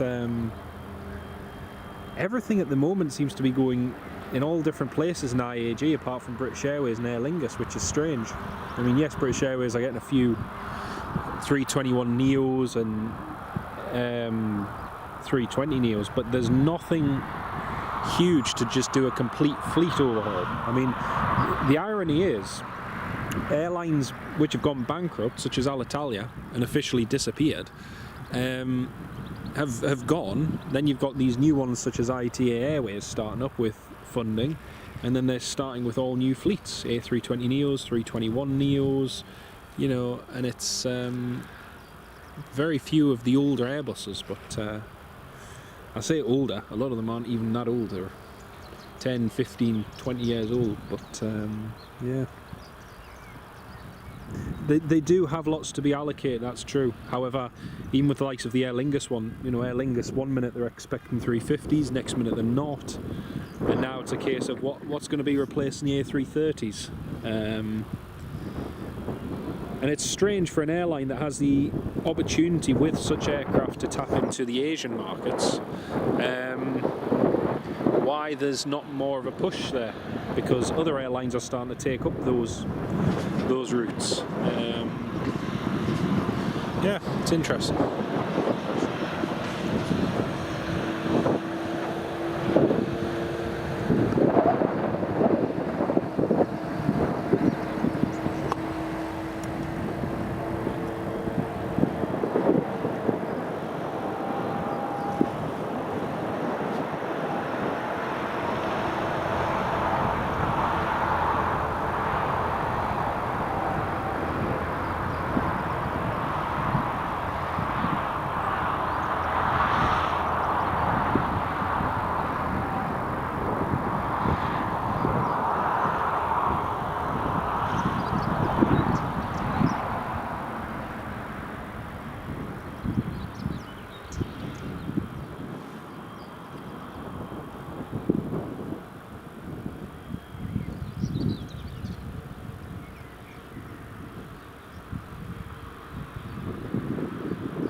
Just seen on Twitter some of the images from inside that Singapore Airlines are absolutely horrendous. Yeah,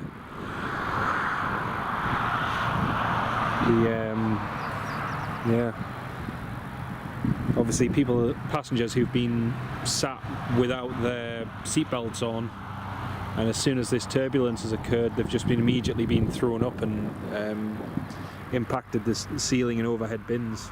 It's very, very sad. Yeah, interestingly about the A330 Neos, but the thing is, it's all well and good, but we're in 2024, and you know, likes of Aer Lingus and others, they should have had the newer aircraft sooner. You know, many other fleets around the world are already re-equipping with, whether it's with Dreamliners, with Neos, 350s, whatever. And don't get me wrong, the A330 is still a good machine, but again, you're still limited, whereas the Neo just gives you that extra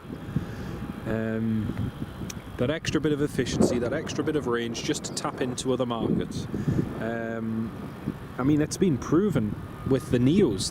We were just at Dublin there on Sunday and talking about this, how amazing Aer Lingus have done using the A321 Neos in the way that they are. You know, we saw an A321, one of the Aer Lingus ones.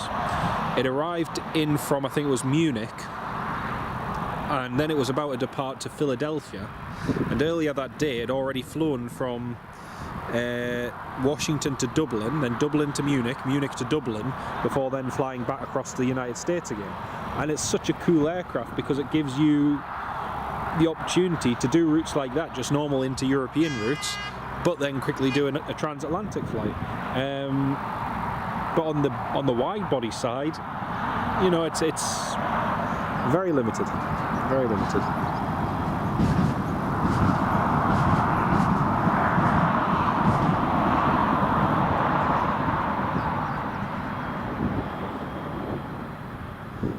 That'll be interesting though. That'll be interesting.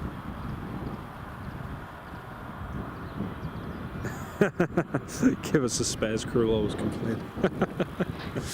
Oh dear.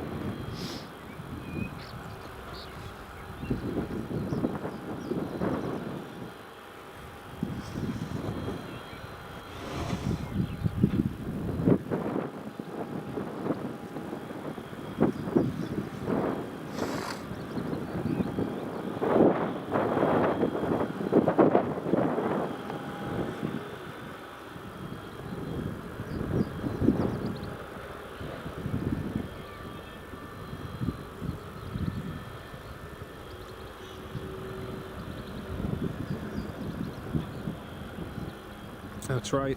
It'll be interesting to see as and when those options and so on are all taken up. It'll be interesting.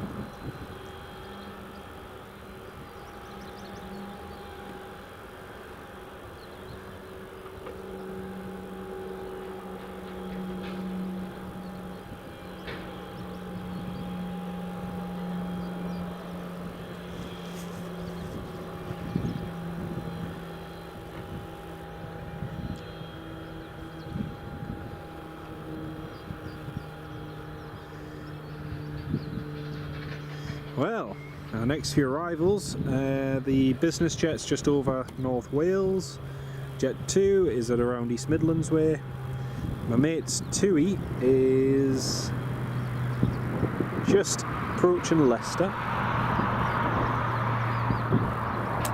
and the other Jet 2 from New York is following behind.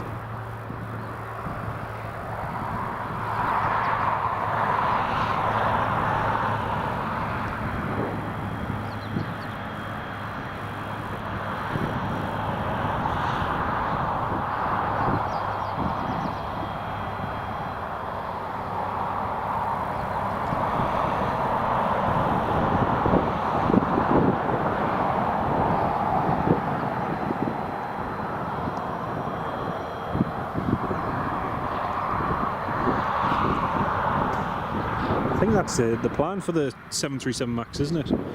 That it'll end up at Gatwick. That was actually the weird thing at Gatwick the other day. Flew from Zurich to Gatwick, and all the British Airways, most of the British Airways A321s, Golf Echo Uniform, X-Ray, Lima and so on, were all operating for, is it Euroflyer? But yeah, it was quite interesting just to see them still active and knocking about.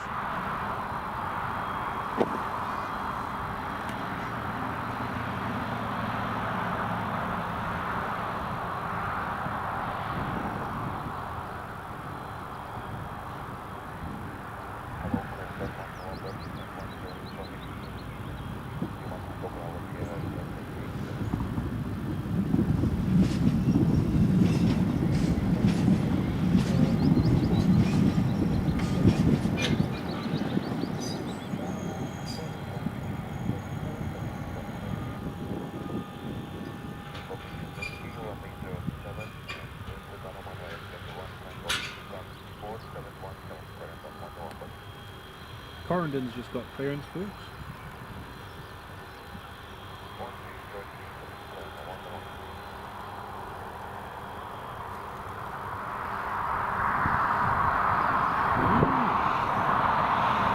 Already putting the Belgrade side. That's interesting.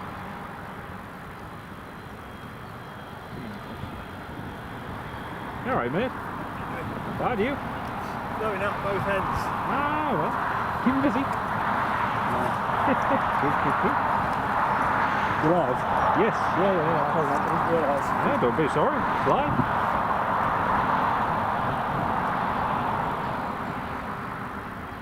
You seen that Singapore 777? So I'm behind the curve. Is Singapore 777 from Heathrow to Singapore, and they've had clear air turbulence and it's gone up. Oh yeah, I caught some up, but I didn't catch. When I got in the car, they'd done the front end of the broadcast. Said some people had been injured on the plane. One fatality. Didn't get that far even. So it shows you the stories opening up as you go. 40 injuries. Looks like the ones who haven't had the seatbelt on is the plane's gone down and the board's just gone and hit the ceiling. You have to wonder about that though, don't you, when you're on a plane? I mean, I always keep mine on. Yeah. Never used to, but someone on the line I thought, well actually, what's the downside? It's not difficult to click it. Exactly. Takes 2 seconds. Why'd you wear a seatbelt in a car, you might say? Like you say, it's the law, but the chances of ever getting done for it are minuscule, aren't they? But it's the safety aspect. Yeah, well, it's the chance. there's no heavy lifting involved. Yeah. It won't cost you now. Exactly. And you can have it on. You can have it on loosely enough. So you getting the Q8? Yeah. Well, that's the plan. It's looking okay time-wise. That's what I'm here for. Nearly an hour late. Time it gets here. So I caught it last November, and it was a 1:30 scheduled arrival here. And I think when I got it, it was nearly 3 o'clock, and the light was just tamping down to be not good at that time of day, especially at the other end as well. You know. You'll get some good shots of it. Yeah, I'll do it, won't we? Yeah, it'll be good. I'll be shooting off my mate's flying the TUI that's inbound at the moment. I see thumbnail. Yeah, he's landing that, and I'll be shooting off after that. What time's he in? Another 30 minutes. He's living the dream, isn't he? Oh, yeah. I hope he knows that. He must know that. He'd have to be daft, wouldn't he, not to? Aye. That's, me and him have been, we've done spotting together for years. We've been to Ukraine, Slovakia, all over the place, and so he's done very well. Yeah, that's right. So once he lands, we'll judge his landing by how good he is. I reckon that's more of a friend's blooming critique, to be honest. Oh, it is. I see the hedges are blooming again already, ain't they? They are, yeah. Give it another month and they'll be up to there. Thought that. And obviously, because the horse has only been gone about 6 weeks, and look at the paddock already, it was nigh on mud, wasn't it? Getting up to here, you need a boot. All the time it's just like that.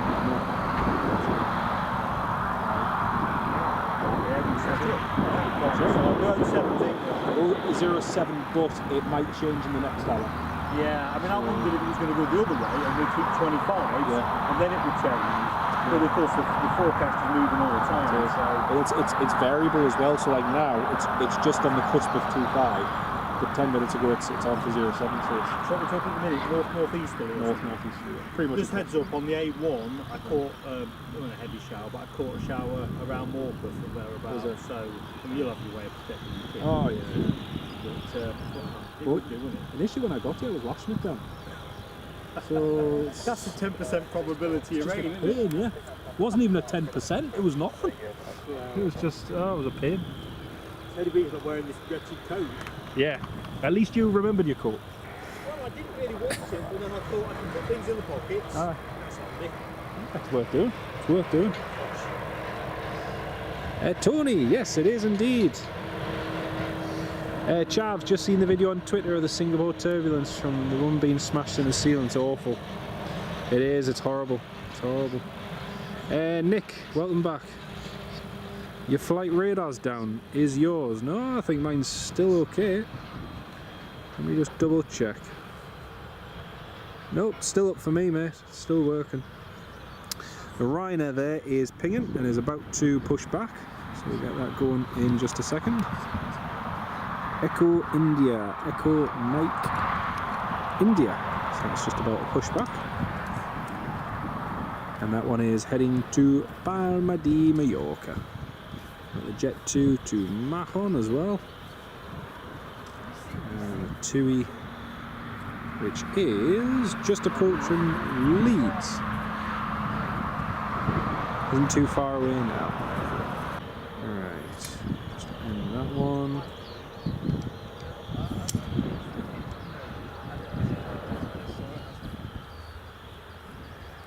For some reason, YouTube's just stopped working.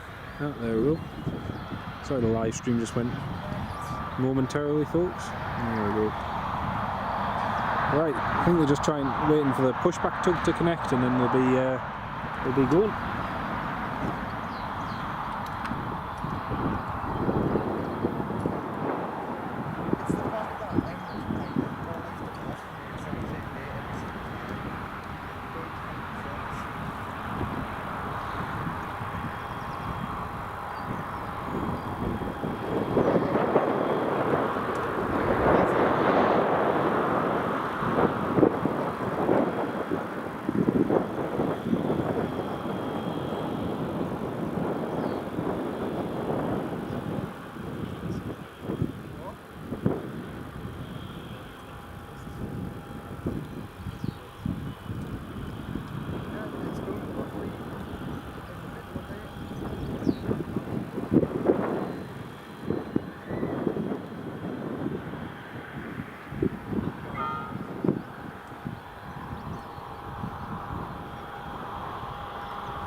Right, let's have a look.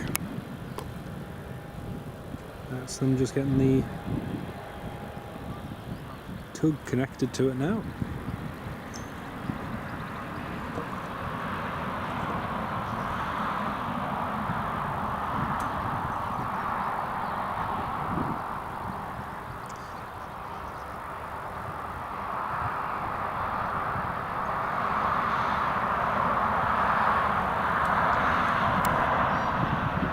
So we'll be live for probably the Jet 2 from Mallorca, and then think that'll probably be it for today, folks. Just, unfortunately got work this afternoon, so we'll have to pop off after that.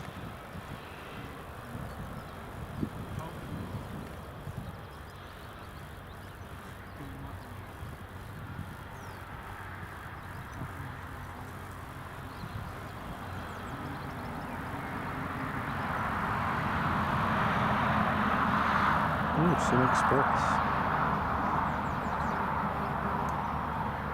Sim Express is taxiing, but he's about 30 minutes late. He's heading out.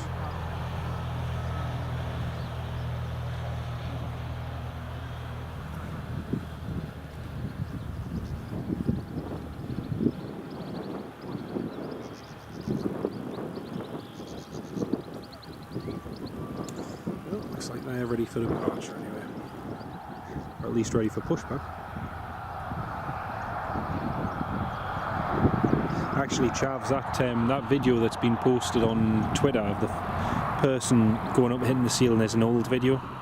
I think someone's just fact-checked that and gone and said it's 2019. But, yeah. It always amazes me with incidents like that, once again, in popularity, the amount of people who share old videos of stuff. But, yeah.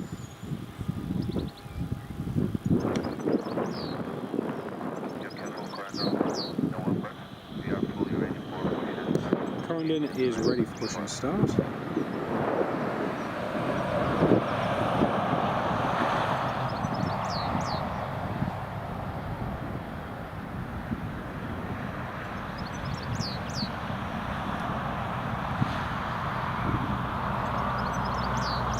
Right, and there they go. Echo India, Echo Mike India.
Right, the other Jet 2 from Mahon is at 4,000 feet. Just approaching concert now, Shanix 11 Alpha Foxtrot. And then we've also got a business jet coming up from Newquay. I'll be here in a minute.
Oh dear, it's just seen the Air Peace, Nigerian carrier Air Peace, are saying that the UK Civil Aviation Authority have sent them a letter basically questioning them over safety concerns related to an incident where their 777 landed on the runway and then sat on the runway, causing planes to go around.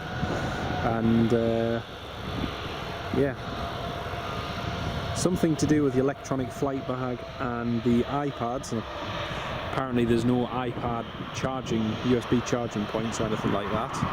Air Peace refutes that and says that there are.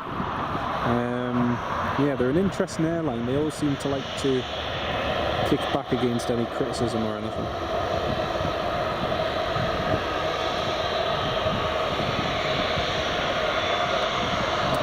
Right, here goes the Ryanair.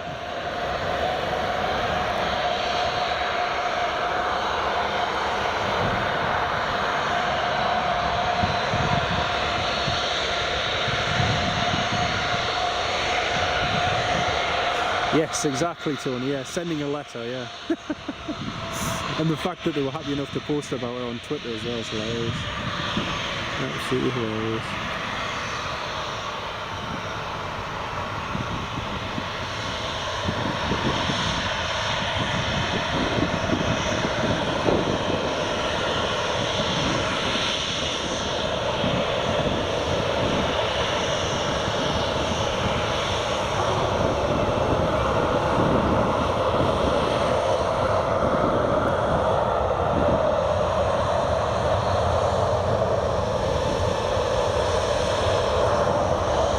Probably. Probably will.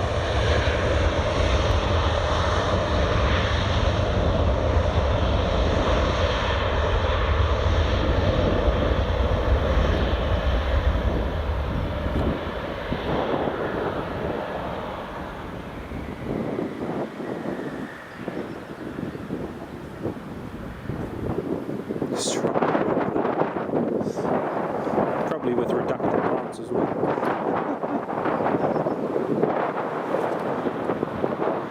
Looks like the Emirates is almost ready to go.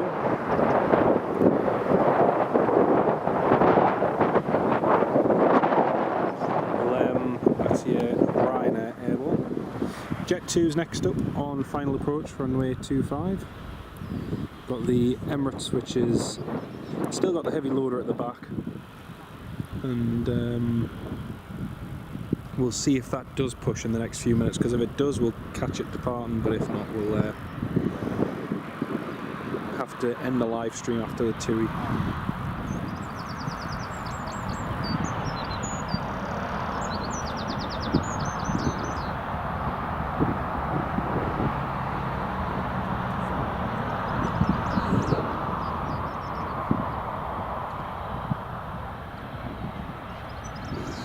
Let's see what the weather's doing. The weather here is 050 degrees, fewer 1800, 010 varying at 090. Overall quite nice, to be honest. Right, next up is Jet 2.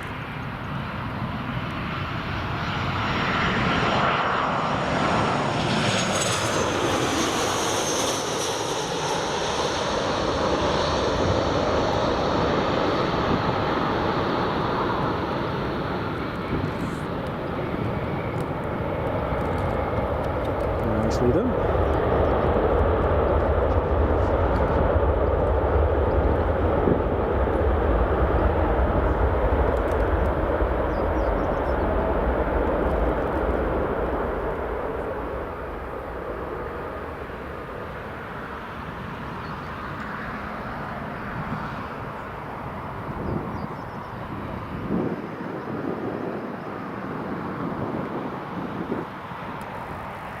Next up, we've got Golf Tango Tango Charlie Kilo, Apex 160. Just about to turn on the ILS for runway 07.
two just taxiing back.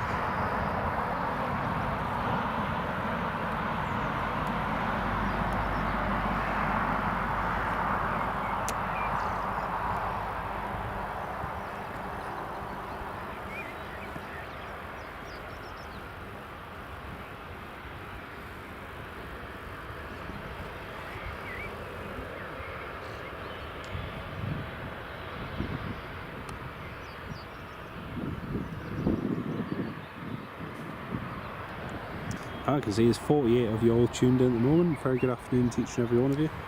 We will have one business jet landing before the TUI, and it'll be landing in just a few minutes.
Alright? Ah, yeah. Oh, yeah. Ah, spot on, man. Thank you. That's the one, yeah. Thanks for tuning in. You'll have to tune in to Mark's in a minute because I'll be finishing. Nah, I've seen him before. Just watching my mate land and then heading off. He's the 2E Max that's coming in. So, it's going to be his first landing.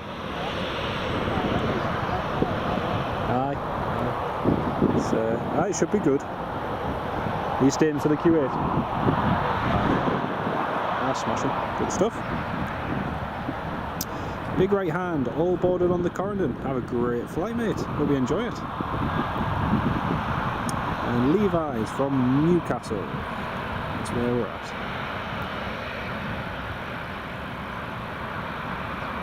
So we've got the business jet, Tango Tango Charlie Kilo, which is next to come in. And he's just about 1.5 miles away.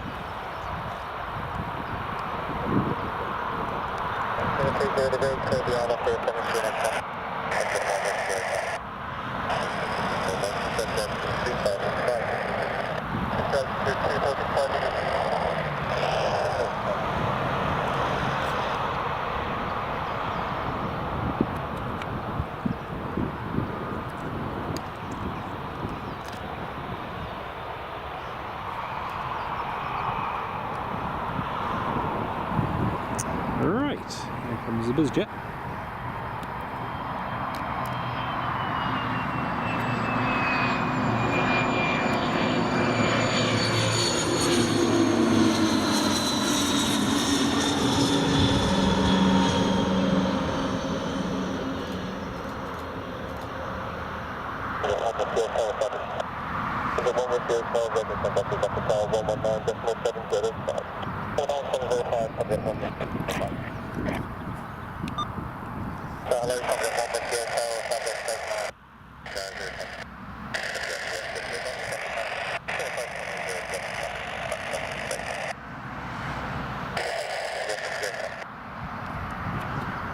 Alright, that's Tom Jet just cleared land.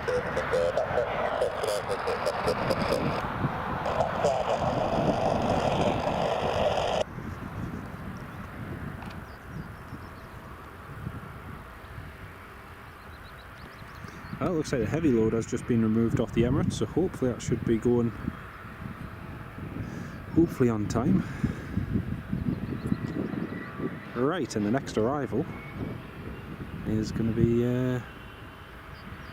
the one from Mallorca. It's going to be a good one.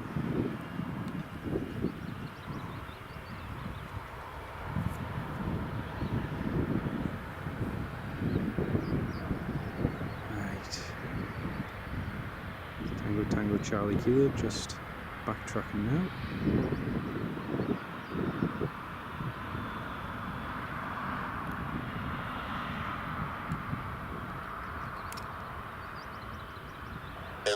So going on 1 November, according to CTO, to be added for push and start.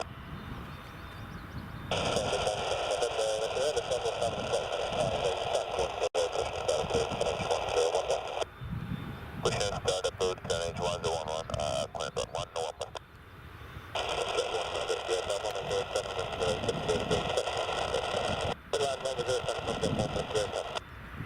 There we go, and that's a Tomjet cleared to land.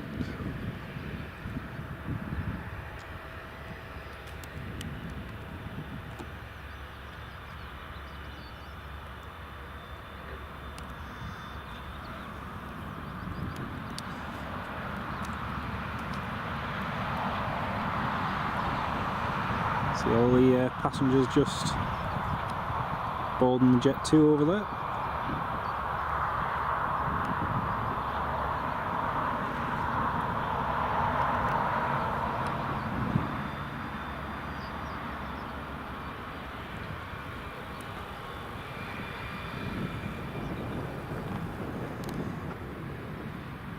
Alright, so next arrival is going to be Bristol Cardiff Airport, landing the 737 MAX 8 here in Newcastle from Palma de Mallorca.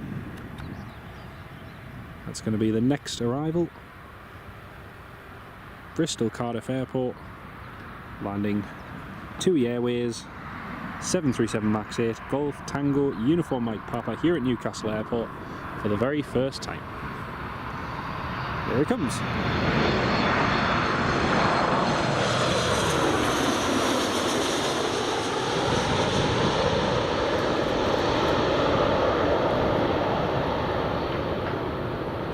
Beautiful. Nicely done.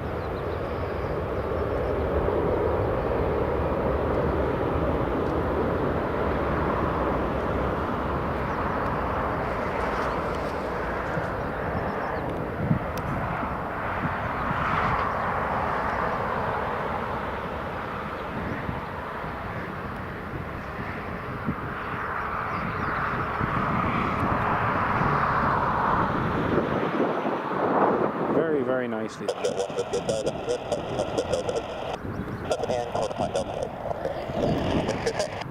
That's it. There we go, and that's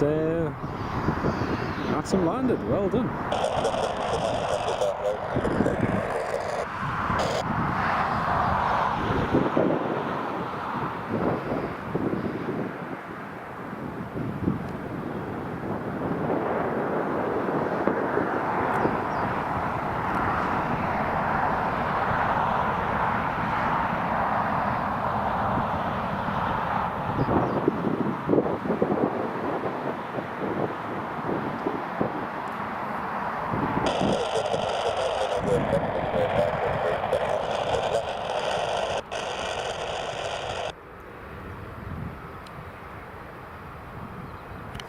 Brilliant.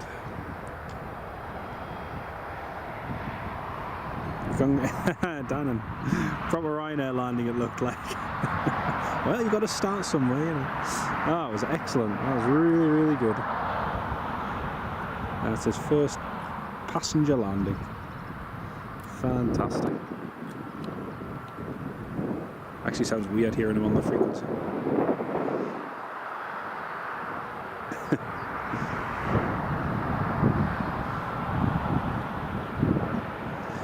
He said he was going to give us a wave, but I don't know how he intends on doing that because he's sitting on the right side of the aircraft, so we'll see.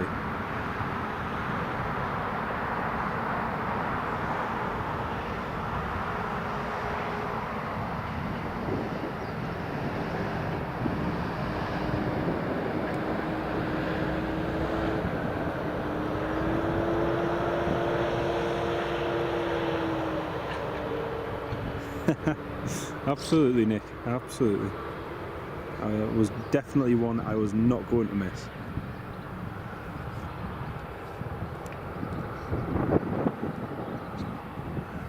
It was brilliant. Absolutely brilliant.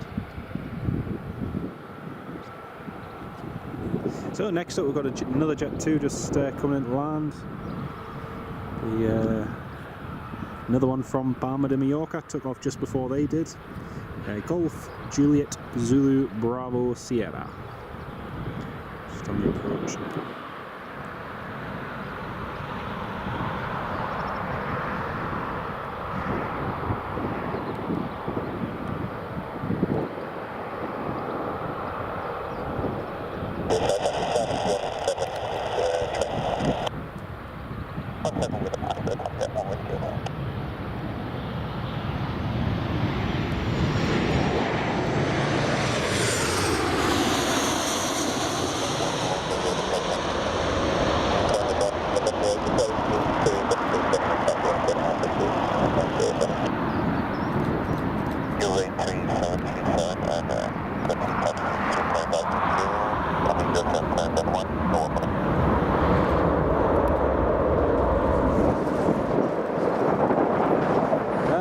Stand 1-7. Oh, that's a shame.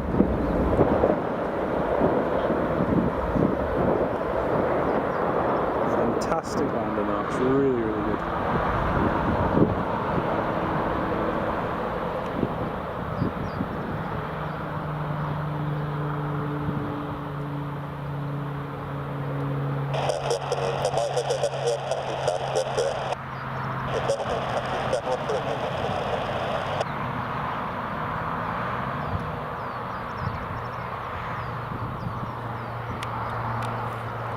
Brilliant. That was excellent. Alright, now we get the Corendon depart, and then I think that'll do us for today.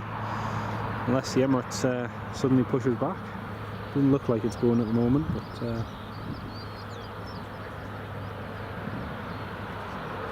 might as well hang about for a minute or two.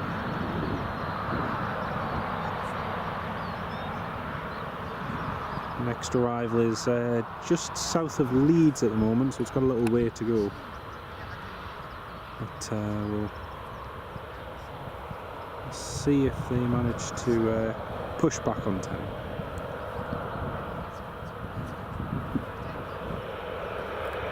Atmospherica Aviation Fenham is inbound as well from Malaga. That'll be a good one to see.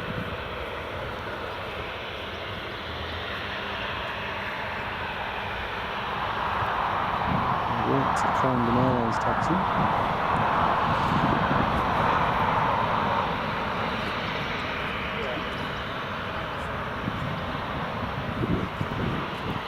I know, Chavs, I was thinking exactly that, but I think they were anticipating getting one of the stands on this side, but they haven't, unfortunately.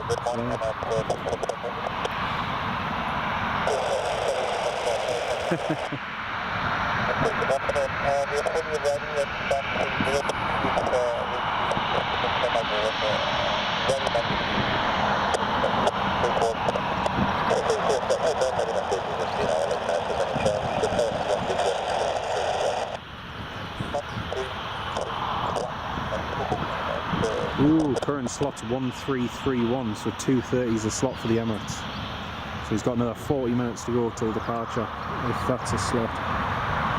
Oh well, that'll be fun. Right, Corendon is about to line up. And Nick, we'll catch you on the next live stream, mate. Great to have you with us. Take care. I'll see you soon.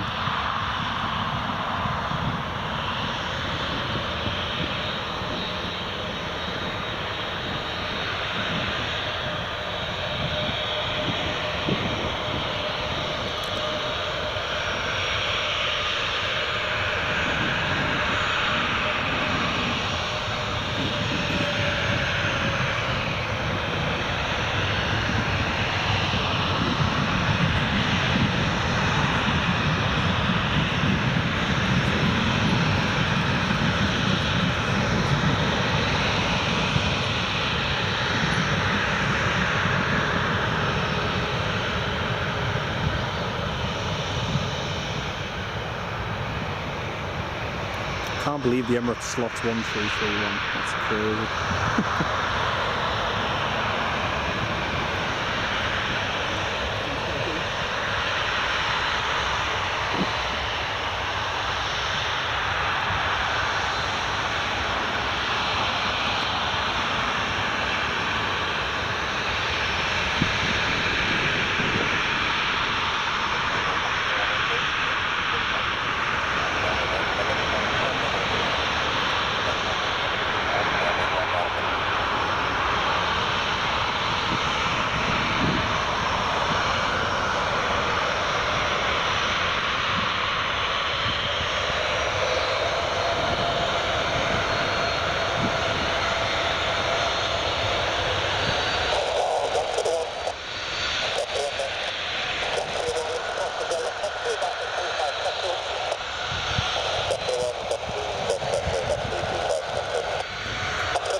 welcome.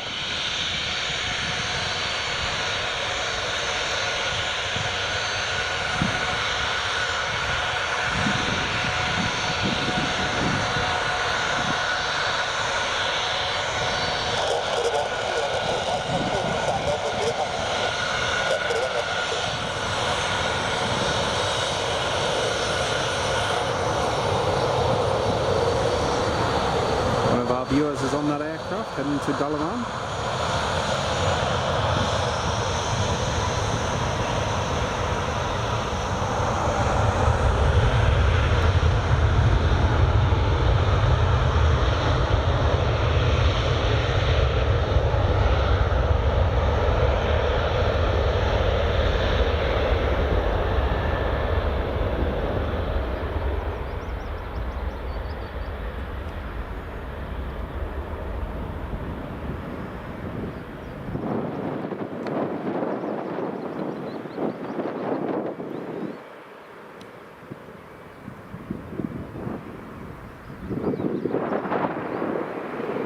Very nice. Johnny McCall, more than welcome it. Well done. It's been great to have you on the live stream. Well folks, thank you all very much for tuning in. It's been a grand stream. Unfortunately, like I say, I'm going to have to shoot off because I've got work shortly, so I'm going to have to call it a day. Emirates will be going probably near past. They've got a slot delay till 13:31, so yeah, that's probably going to be it for today. Anyway, thank you all very much for watching. Tony, and to all you dear channel members, thank you all so much for your support, and we'll catch you in another live stream very soon. Thank you all very much. Take care, folks.